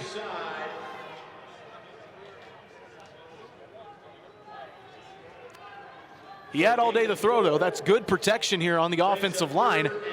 It's good protection, but it was even better coverage on the back end, because you're putting 4 guys out and you got 5 guys covering. You know, he's found the double cover guy twice, so he's probably a little tentative to pull the trigger. Doesn't, you know, turnover's not going to help him right now. Did the right thing, pulled it down, positive yardage. He's going to keep it again. Oh, look at him roll over a defender. That was Lucas Schumacher who came up. He was tripped a little bit by Derek Vetter, but I tell you what, the highlight reel, though, he's going to say, look at that, I trucked them. Oh, boy. That's like 2 battering rams. Quarterback draw, I got to love it. Tell you what, though, you know what it got him? First down, which Absolutely. is all he needed. Move the chains. Let's move the chains. Clem is 19 rushes now to make it 65 yards in total. But their rushing averages per carry are not exactly what you'd want. And, Derek, you've made this comment a couple of times as Clem nearly a horse collar, and they do throw it. He tried so hard not to. Did you see him? You could see him. He tried to fall forward. Yep, and he pulled on that collar, and then he pushed it back to make it not look. I think the kid did a heck of a job there of not being flagrant. Personal foul, horse collar tackle. And see, he went back just 15 yards added on to the end of the run. First down. I think the fact that he got pulled back even just a little bit at the start probably gave it enough, and you could see as soon the letter of the law. He had his fingers inside the collar. So by the letter of the law it was, but he wasn't being mean about it. But Joe Foti was the one that gets tagged with it. Now all of a sudden, Cavaliers in business down on the 15-yard line. And now at this point, I asked earlier how important it was to get to the doorstep and get points. Now you gotta. They have to. This is a huge possession. Steele right up the middle. That's a great gain of 5 yards. Make it 6 inside the 10. And if you're Cavalier, this is more like what you think the offense is supposed to be like. Getting those 6-yard gains at least just puts you on schedule, like you've said. Yep, now to see Andre Latexter. You got to give him a couple yards on that one too. A little help there. A little help from your friends. Second and 4 as the clock ticks to around 2.5 minutes to play here in our third quarter. Cavaliers got to get points. Cavalier gets points, leaves a minute on the clock. They're going to get themselves 2 possessions in the fourth quarter.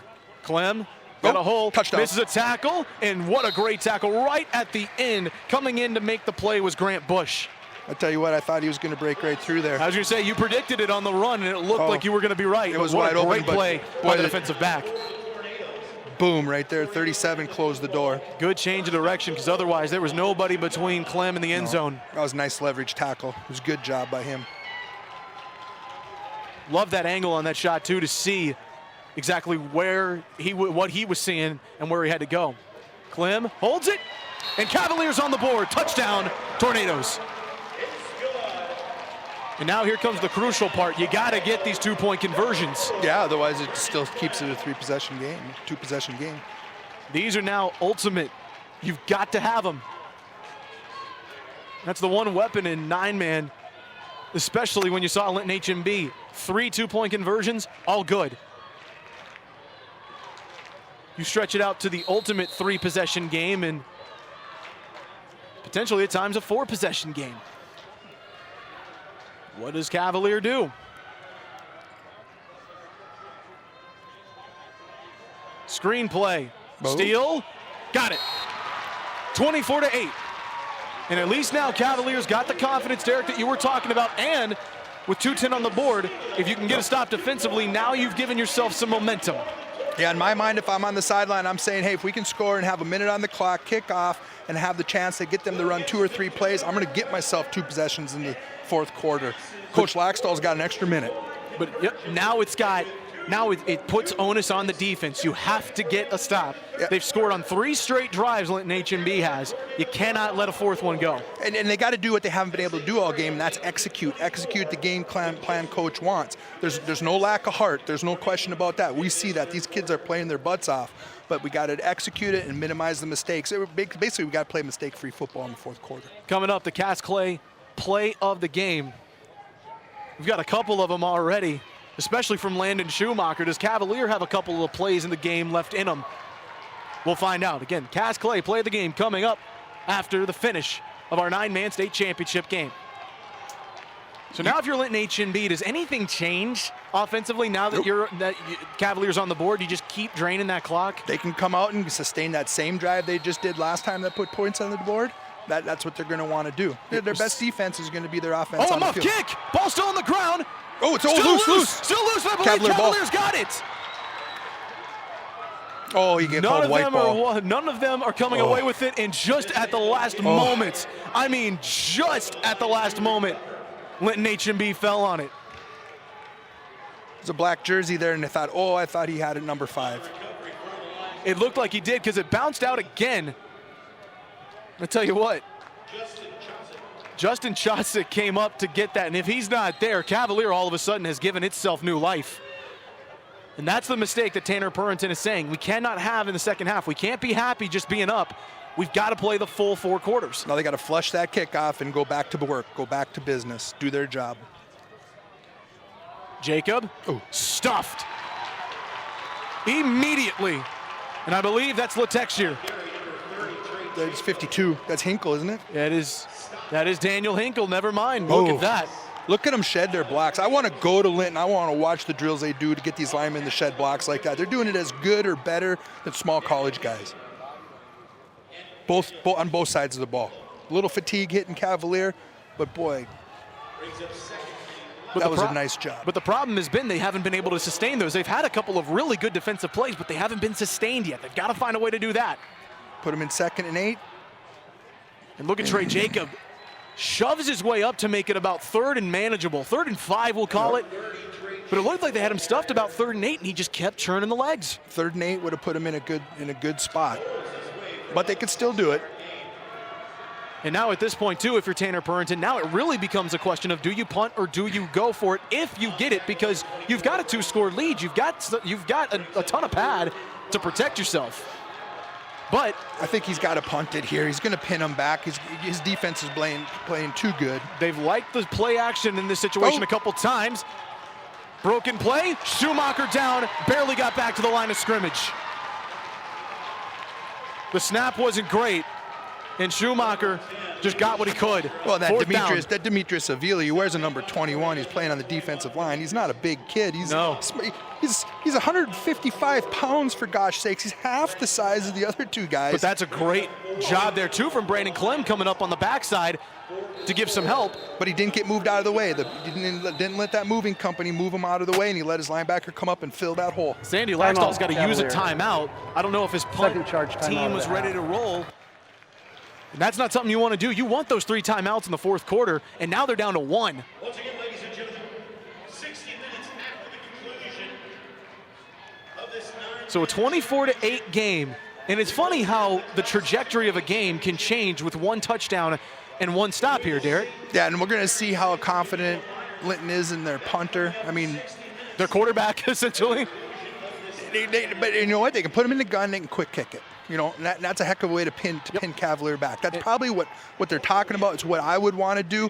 I don't know if I'd go for it on 4th and 5, because if you don't get it, you're putting Cavalier in a heck of a position with confidence just coming off of scoring. Now Schumacher is walking back at the yard line that you would have to punt the ball away. So you'd think they're going to kick it unless they try to pull some chicanery here, maybe run to the line and try to get a hard count. Remember, it's 4th and 4. This is the smart move, and his defense is playing good enough to stop it. Yep. Why go against it? And offsides or any sort of penalty on Cavalier would give Linton HMB first down. Low snap. Schumacher saves it. Sends a spiraling kick that hits at the 30, and look at that bounce. Inside the 20 to the 16-yard line. And with 10 seconds left in the third quarter, Cavaliers got a chance to try and make this a one-score game. You know what I said last time where that last possession was a very crucial possession? I lied. This is now a crucial possession. They can get this thing into a one-possession game. Katie, bar the door. Anything could happen. Just 10 seconds remaining in this third quarter.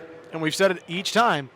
The 2-point tries are going to be critical here too. You get the touchdown, it gets you up to 14 points, but you don't get the 2-point conversion, it's still a 2-score game. It'd be a 10-point lead. Yeah, and that's just the way 9-man works without kicking.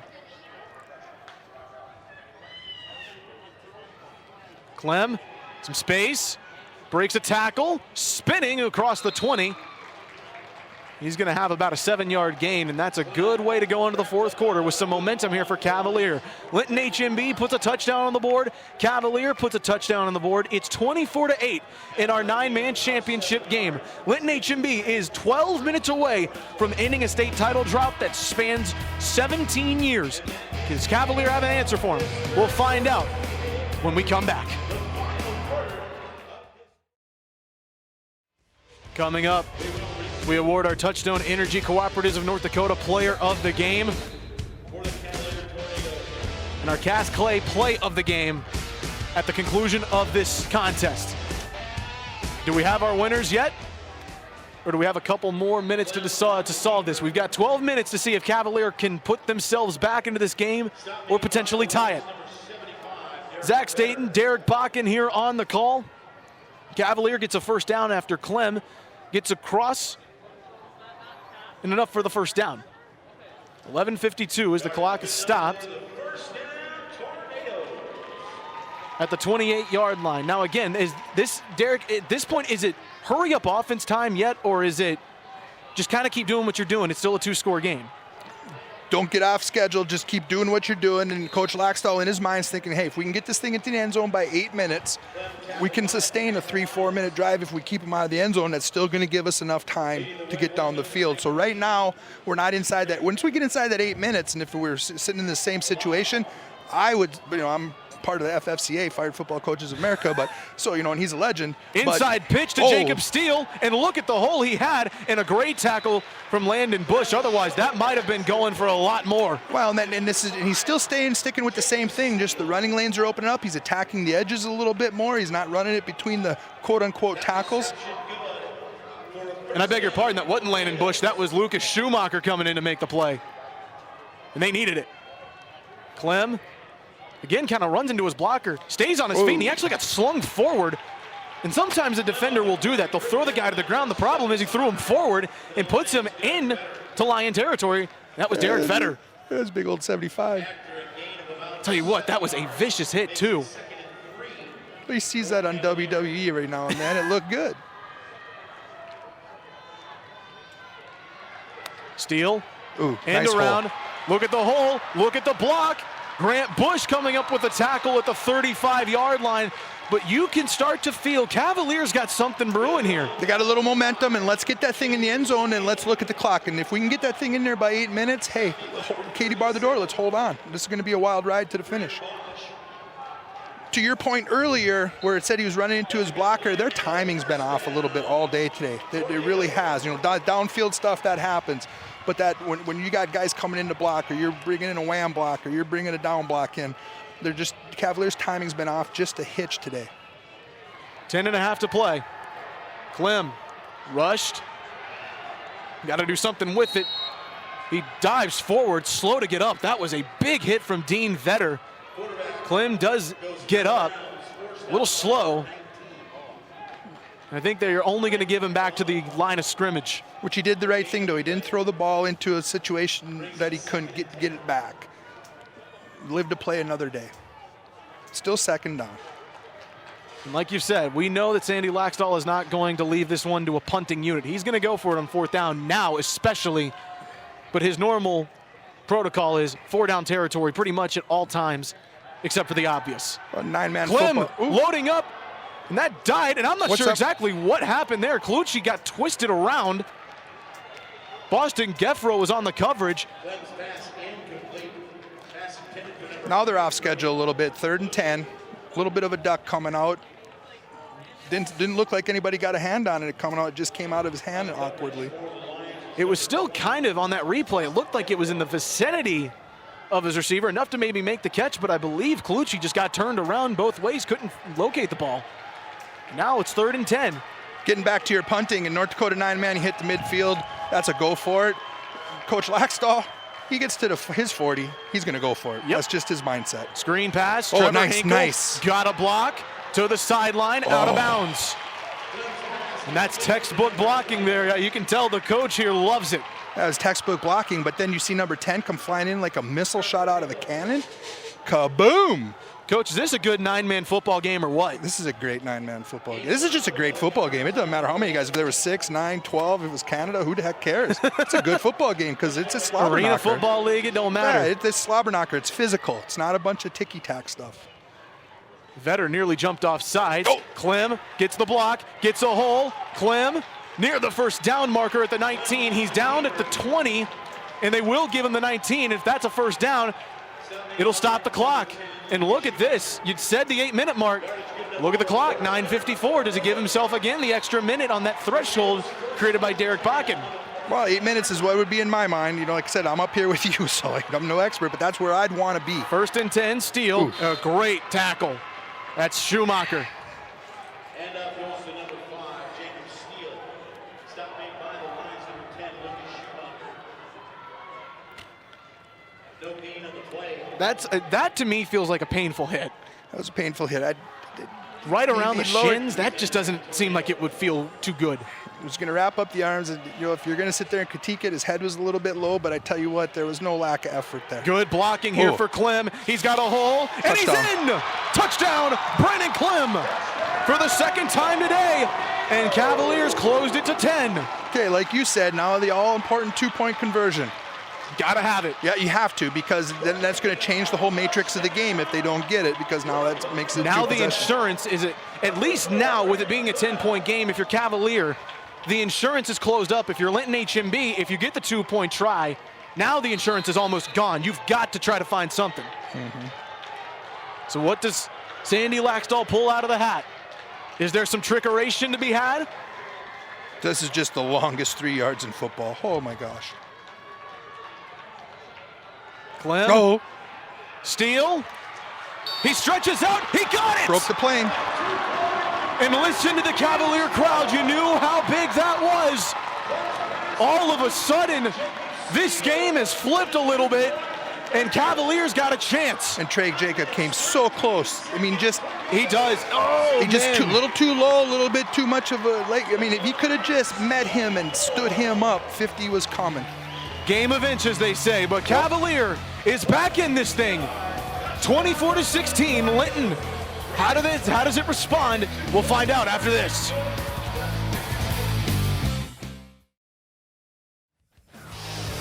Cavalier, 16 straight points. It's put itself back in contention. Short kick, and that's a great job there to fall on it. Carter Renz does the job. I said right before the break, in our break actually, Derek, I wonder if Sandy Laxdal would try to onside kick it, but look at this play here from Brandon Clem, and look at the blocking. It was textbook. I mean, it was good, and you know what? That's effort. His kids are still giving effort, and the kids haven't. The score means nothing to them. They're playing football. And the beat patience the guy there. across from you. Yeah, beat the guy across from you. I tell you what, if Jacob Steele doesn't put that hand on the ground and keep himself up just a little bit longer, I'm not sure he's got that 2-point try.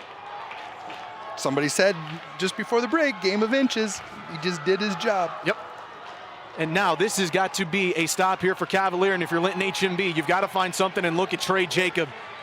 Misdirection, cuts back, middle of the field, 5 yards. Just a nice job. Look at him put his foot in the ground, cut it back, runs to daylight, sees that running lane, positive yardage. Now, if you're Cavalier, you can allow, it isn't now where you have to get the ball back immediately. Some time can come off, but you cannot give up a score. You give up a score, this game is going to become a lot harder to try to win. It's going to be almost almost very impossible. Exactly, but that's what they got to do. They got to keep them out of the end zone. That's got to be the goal. Don't worry about giving up a first down or two.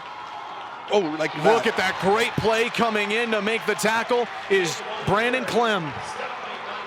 And he actually loses yards. And you're starting to see Cavalier ramp it up a little bit and bring some guys from second level. Now, changing the front, changing the block. They basically elected to onside kick it. So it put Linton H&B in really good field position. This is now, if you're Purrington, do you elect to punt it away if you can't get it here? We'll find out after this. Schumacher, that's a deep gun. Really looks like he might pass this one. He's gonna float out. Letexier trying to chase him. What a catch from Grant Bush! Double coverage essentially, and he goes up and gets it, and that looked like a great thrown ball too.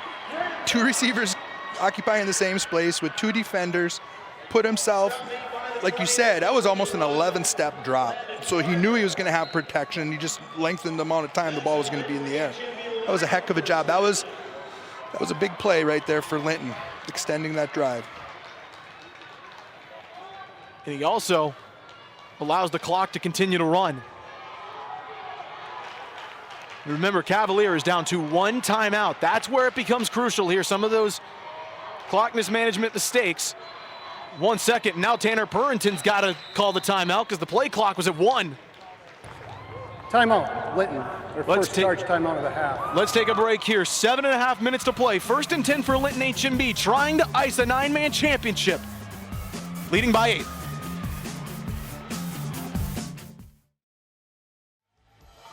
Seven and a half to play. Linton H&B with the ball. 1st and 10 on Cavaliers' 34-yard line. Schumacher going under center. Out of the timeout. Handoff. No, they fake it. Schumacher's got speed. And he's got the first down.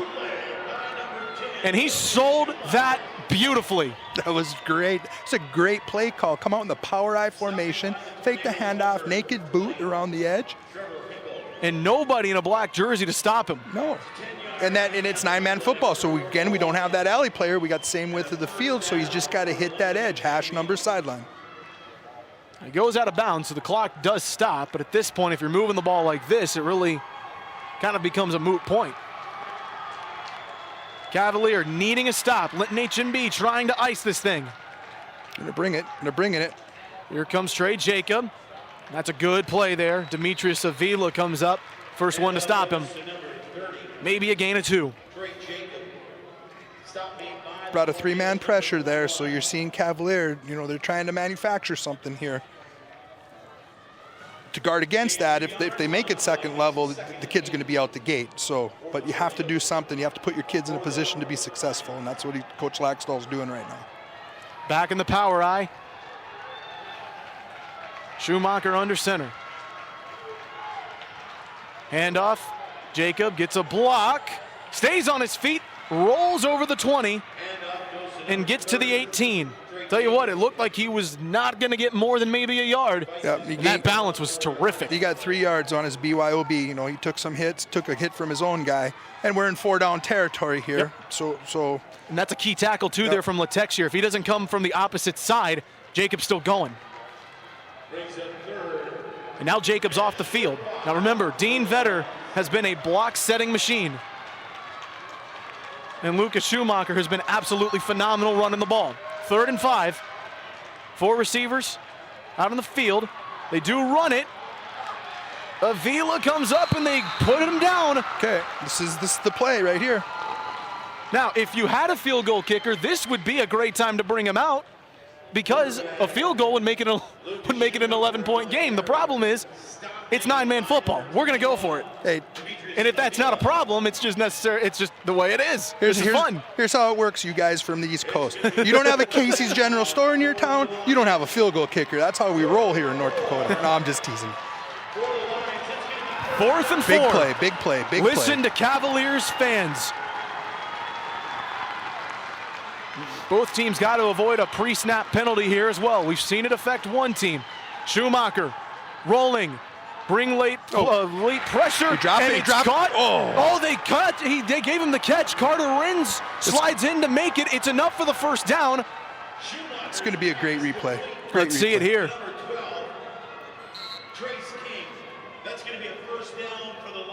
Right behind him. Well, Caught. Yep, oh my goodness, he trapped it in between the wrist. I tell you what, are your camera guys good or what? Oh my gosh. I mean, I didn't think we'd see that angle. That's a heck of an angle right there. It was good. I mean, and you know what? We can't complain about it. And now first and goal from the 9. They're bringing it. They give it to Dean Vetter. Then he got into second level, so he gave 3-4. And now, too, the clock really gets into favor of Linton HMB. We're under 5 minutes. Yeah, we're under 5 minutes. We're inside the orange zone. We're going in to score. I mean, and it's one timeout for Cavalier. They cannot stop the clock, but one time. And Linton has not turned over the ball today. Nope. I believe has not. No turnovers by Linton. And I mean, Cavalier needs a turnover. They need to manufacture something. Have to keep them out of the end zone. Or a big loss here could at least help their endeavors a little bit. Here comes that boot. He's got nothing but the end zone in front of him. His second rushing touchdown of the game. Have the Lions iced it.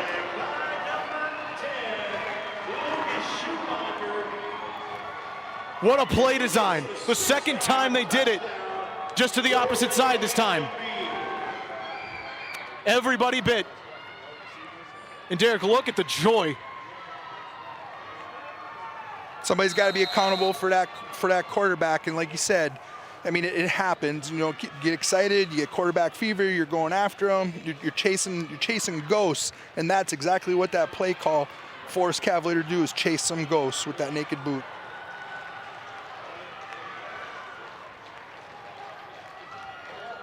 Schumacher again. They essentially just allowed him to jump in. That was great blocking. 32-16, and now it's an extension to a full 2-score game. Linton can taste it right now. Linton can taste it. It's going to be very interesting to see what this next possession does, how that defense comes out. Now if you're Cavalier, you've got to find a way. You got to go quickly down the field. You need some kind of chunk play, don't you? Coach Laxdal's going to go deep in the playbook, and I know it's his last time in that playbook, and he may be knocking some heavy chunks of dust off right now, but he's at that point where he has to do something. Cavaliers staring down the barrel of 2 undefeated regular seasons, getting to the Dakota Bowl, and walking away with nothing. And you know that's got to sting. It stings, but what an accomplishment. I mean, the town the size of Cavalier, the kids, the grit, what they have to do. I mean, there's a winner and a loser, but right now when you get to this Dakota Bowl, and I've been fortunate enough to coach in it, it's an accomplishment. It's a win. It's a win. You know, I was a young kid in the 80s, lost 5 games in 5 years, never made the playoffs, just how it worked back then. You know, but you see the joy on these kids' face and the effort they give. That's what a coach really puffs. I'm sure Coach Laxdal will tell you, beating his final game, he's so proud of the effort those kids gave him year after year after year. Deep kick, and it rolls. Did it go into the back of the end zone? Yes, it did. Ooh, lucky. I mean, that just barely made it over the pylon. Landon Carter was not about to touch that one. So now the playbook has got to extend. As the Cavalier Tornadoes will take over offensively. 1st and 10 on the 20-yard. And I think at this point it becomes obvious. You don't score, game over. Yeah, and if you score, you know, depending on what the clock says, he's probably going to have to onside it. I mean, he's already given it up on the 50. We've done that. And, you know, their defenses are good. But he needs to score, and he needs to get that ball back and put him in position to score again. How critical is that 4th down catch by Carter Rins at this point? It's massive. He doesn't come back and get that ball. Cavaliers at least got a chance. Yeah, and that's good coaching. When you get a receiver like that and your quarterback scrambling around or that play gets extended, they come back to the ball. You know, most guys are running in the end zone looking for green grass. His guys came back and gave him an opportunity. Right over the middle. Here's Trevor Hinkle across the 35. That's a chunk. That's a slant. That's what you want. There's enough time on the clock, you know, not like before the end of the half. 16-yard gain to the 1st down for the Tornadoes. 32-16. Clock ticking under 4 minutes now. Cavalier in the hurry up. Quickly over the middle, Clem scans. Now he goes to the right side. Brody Clucci here.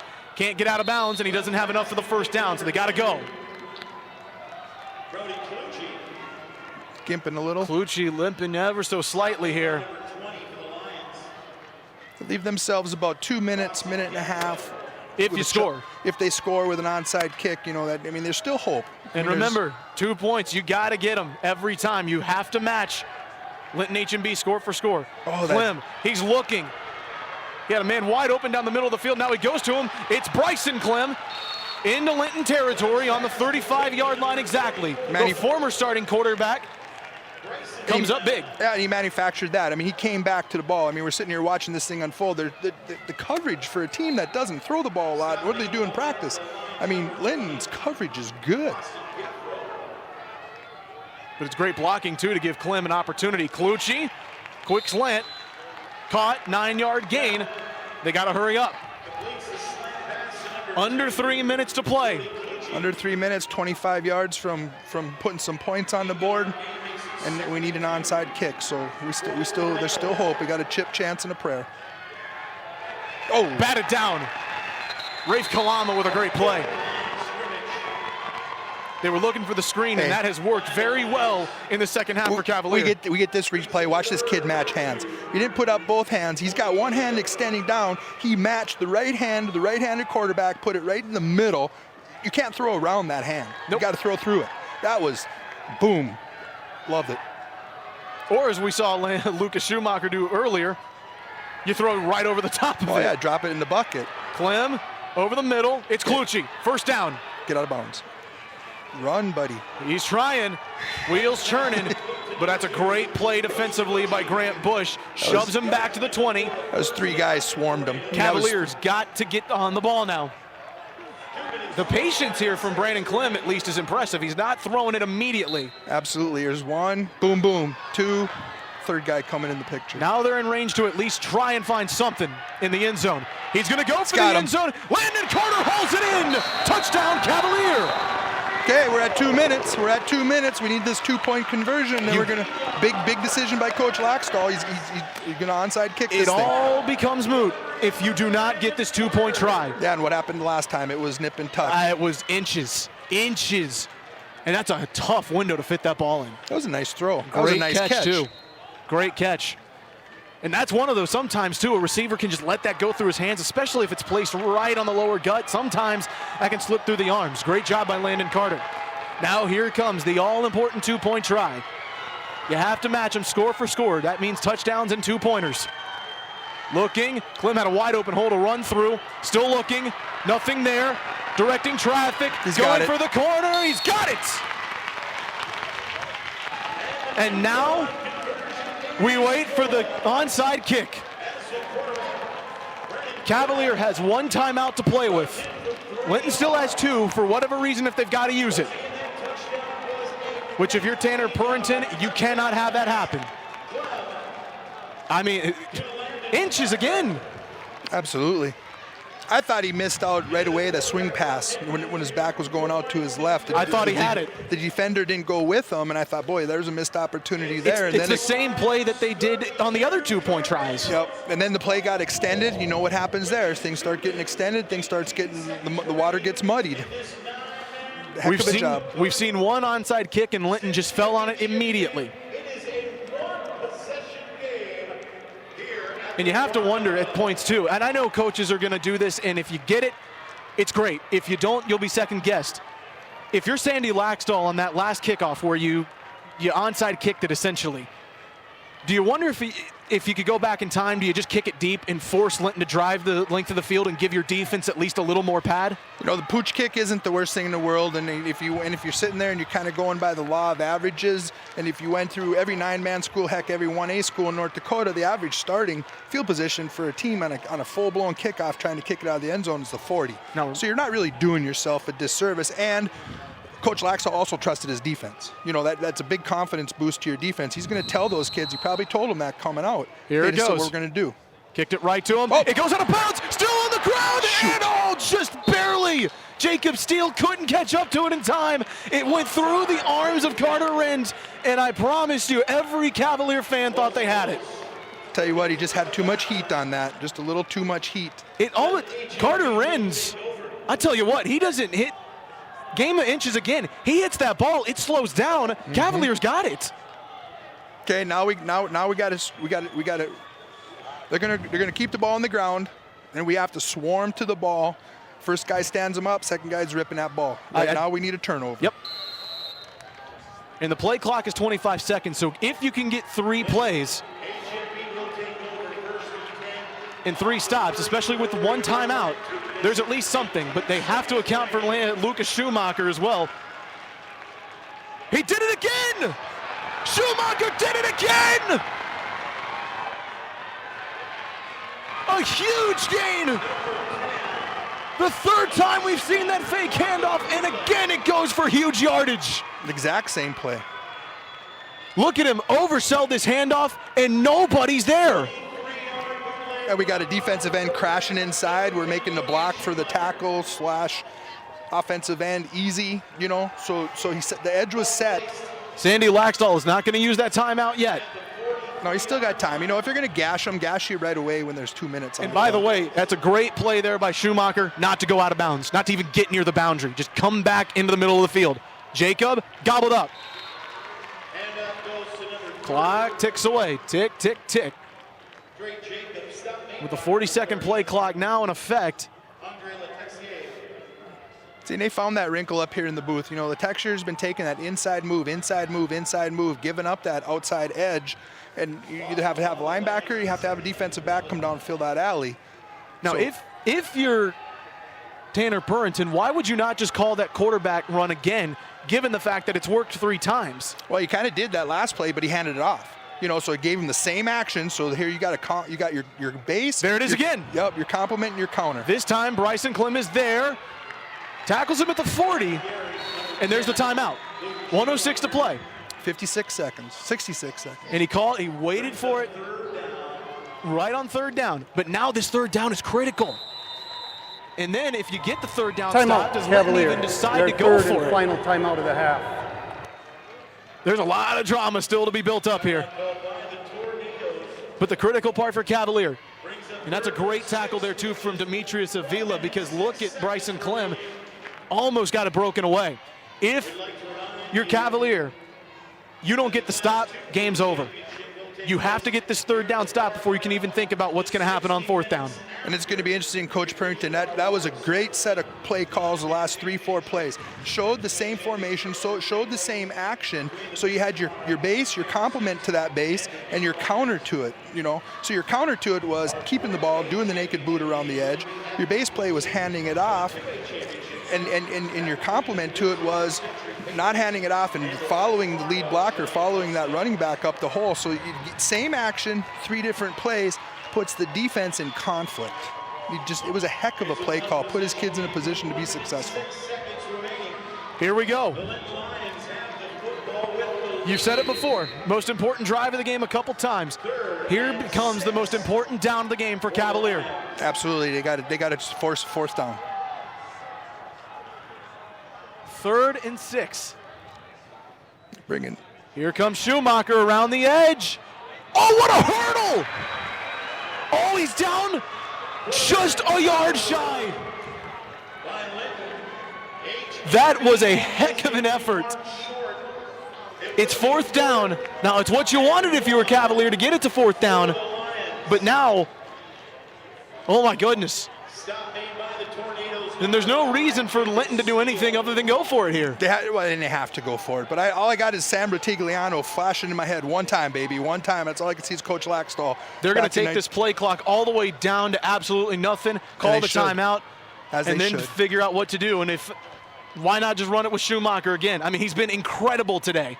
Incredible. Get into power I formation, get up under center, and just sneak it. And if you give them the ball back, you're giving them 10 seconds. Now, here's where it becomes absolutely critical, too, to not have a pre-snap penalty. You get a false start, which Linton has not had today. You get a false start and shove it back to 4th and 6. Now you've done yourself a disservice. And at that point, maybe you do punt it away because you can pen them if it's 4th and 6. But At 4th and 1, I don't see any way that they pull anything out other than just going for it. Let's take as much time off the clock as we can. Let's give them the ball, even if we give it to them on the 35, 34-yard line. I mean, we put that ball in the air in a punt. You know, they could return the darn thing, could do a lot of stuff. Tell you what, if you tuned in for a great game here in 9-man, you're not going to leave disappointed.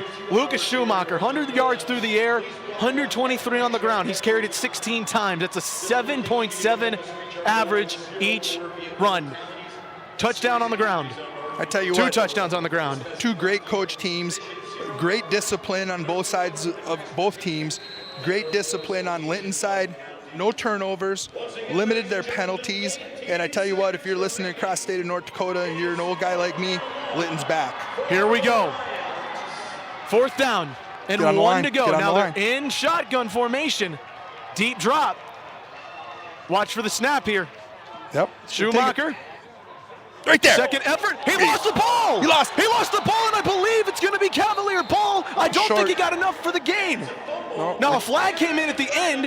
What did they call? Flag came in right as the ball got snapped. If it's a false start, I don't think it's going to matter. Illegal shift on the offense. That penalty's declined. First down. Cavaliers going to at least have 15 seconds to give it the best shot they got. Tell you what a stance here.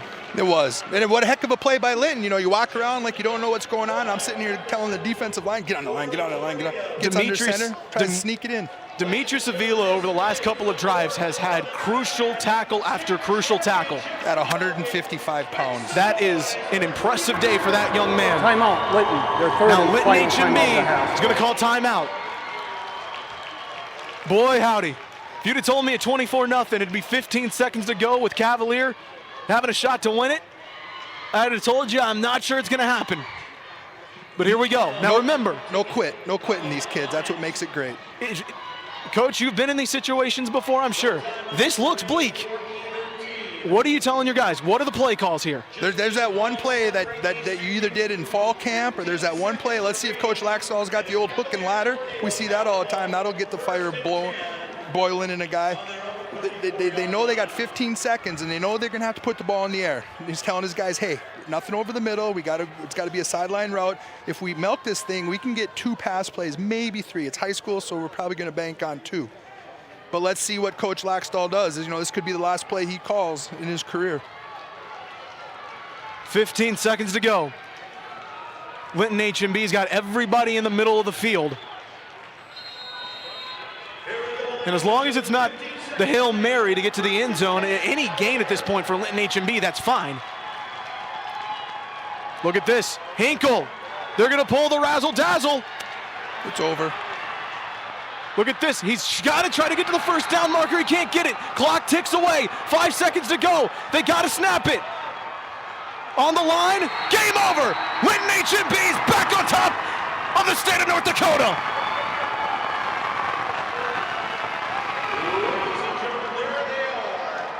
Your 2020 9-man North Dakota state champions, the Linton HMB Lions.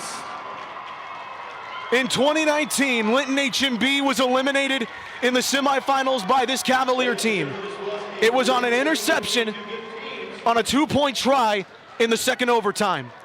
Tanner Purinton never let his team forget that moment. He told them, you felt the emotion of that game for weeks, for months, for days. It stuck with you. If you want to get over it, you've got to win a state championship. Not only did they win the state title, Linton HMB knocked off the same Cavalier team to do it. In just his second year as the head coach, at 26 years old, Tanner Purinton's a state champion head coach.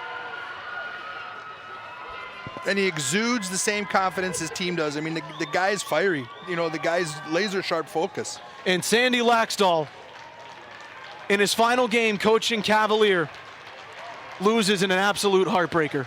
You know what, though? His players love him. They brought him back for another year. They begged him to come back. He loves his players. He's had a phenomenal career. You tell a guy when he takes over for a living legend in Coach Oxendahl that, this is where you're going to be. You're kind of thinking, oh, boy, I got big shoes to fill. He filled them, and then he expanded them. And you got to give that guy tons of credit. And think about, too, you make that point. Think about who Tanner Purinton played for and also is filling the shoes of. Oh, Coach Imdyke, yeah. I mean, and that's another legend. I mean, it's just the winningest coach in North Dakota football history in high school. Yeah.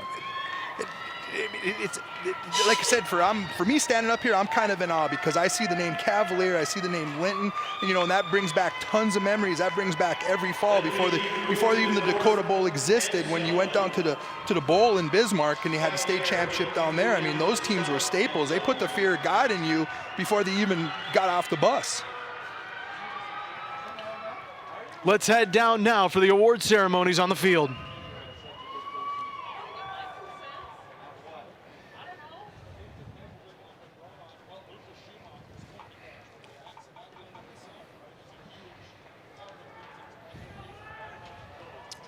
Ladies and gentlemen, please direct your attention to the center of the field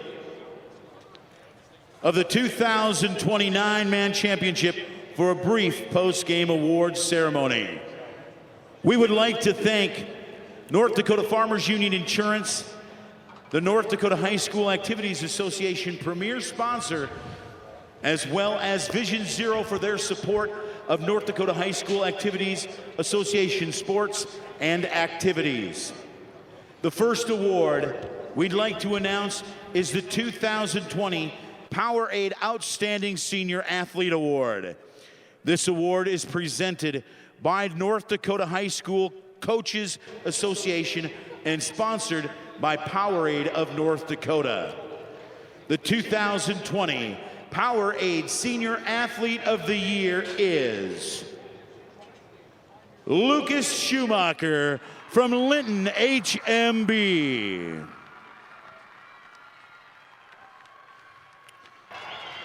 Our next award is to be announced is the Subway 2020 North Dakota Nine-Man Football Coach of the Year. This award is voted on by the nine-man football coaches throughout the state. The Subway 2020 North Dakota Nine-Man Football Coach of the Year is Sandy Laxdal from Cavalier.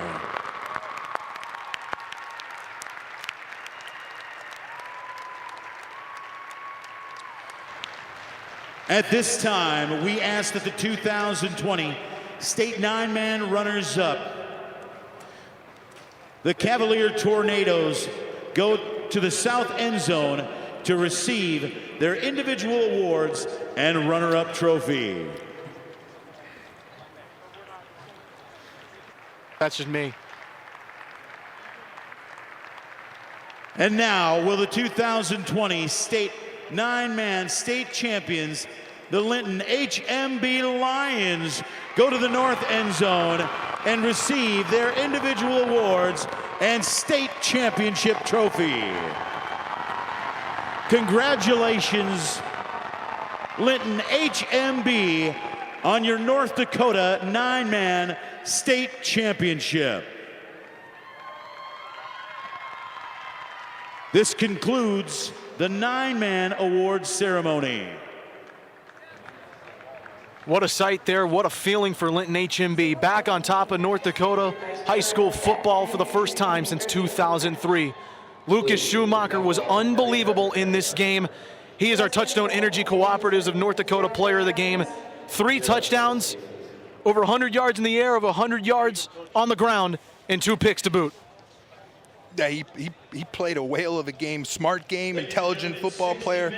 Got to give some hats off. I love Dean Vetter, those first 2 scores to put Cavalier down 2 possessions. You know, you're kind of an unsung hero, but he sprung those blocks for him. The whole team played error-free today. They played with tenacity, they played with effort, and Coach Prington, what more could he ask for from these kids? They wanted it. They wanted it bad, you could tell, especially when we talked to him earlier in the week. He was laser focused. He's like, it's great to be in the game. We've got to win it. If we don't win this, it's not going to mean as much to you. You got to win it. Well, tonight, Lucas Schumacher, 70% on his passes and 3 touchdowns. You could tell he wanted it. Our Cass Clay play of the game. How could it not go to a play from Lucas Schumacher? This was the first touchdown of the game, and it sort of set the tone of what Linton H&B was going to do. That receiver gets behind the third level, gets behind the defenders, and he just laid it right up there and let his receiver run underneath it. I mean, pretty cerebral quarterback. I'm pretty impressed with him after I'm watching him for these 48 minutes. Derek, you said it in that moment. It was just the perfect play, the perfect route run, and that ball was put in only a spot where Grant Bush could go get it. Oh, absolutely. That play was covered for 2/3 of the way the play when it unfolded, but then that receiver ran by the defenders, and that quarterback picked that out. And you know what? That ball's not going to get picked. The ball's going to either be incomplete over the top of him or it's going to drop right in his arms. And that was just a good play. And I mean, this is just good football on the 9-man level. Really good football, cerebral football. You can see it in that shot on Tanner Purinton's face. He's trying to hide it, but you can tell he's about to jump out of his skin. He's so excited. Oh, yeah. He might be singing in the car. He might turn on some good 80s music and be singing in the car. I think Coach Gibson might have done that once or twice. But he's not going to show anybody, but he's going to let it out. For Cavalier, another unbeaten regular season, and it ends in heartbreak. Yeah, but you know what? That's tradition. You know, they're going to come back. They're going to put a new guy in charge next year, and you know what? It's going to be the same goals. There's not going to be they're not going to be a fall off. You know, and Coach Laxdal, hats off to him. He did a marvelous job, and more importantly than that, he was a big impact on these kids. And as a coach going in to recruit there, as a coach going to some of his clinics, he's just a good man. And that's all you want in life. You want to be known as a good man, and he's a damn good football coach. He is a very, very good football coach. His time at Cavalier ends after 13 seasons. For the better part of 30 years, he's coached football and basketball across the Midwest, some points in Montana, across North Dakota. Career now comes to an end. He said he doesn't know what he's going to do. I'm sure that last half of football was a little bit more of what he wanted to see. It just wasn't enough. Well, they just got themselves in a little bit of a hole, but you know what? That's a Cavalier team. That's a Laxdal coach team. They didn't let the moment get overbearing on them and didn't crumble. They came back. They chipped their way back. They put themselves in a position to have a chance to win this doggone game at the end. What more could you want? It was the most exciting 2-possession game, you know, because we're just looking at all the scenarios and they were just coming to fruition. You wondered, too, at points, with Linton H&B not being on the stage since 2011, if the moment would overwhelm them at times.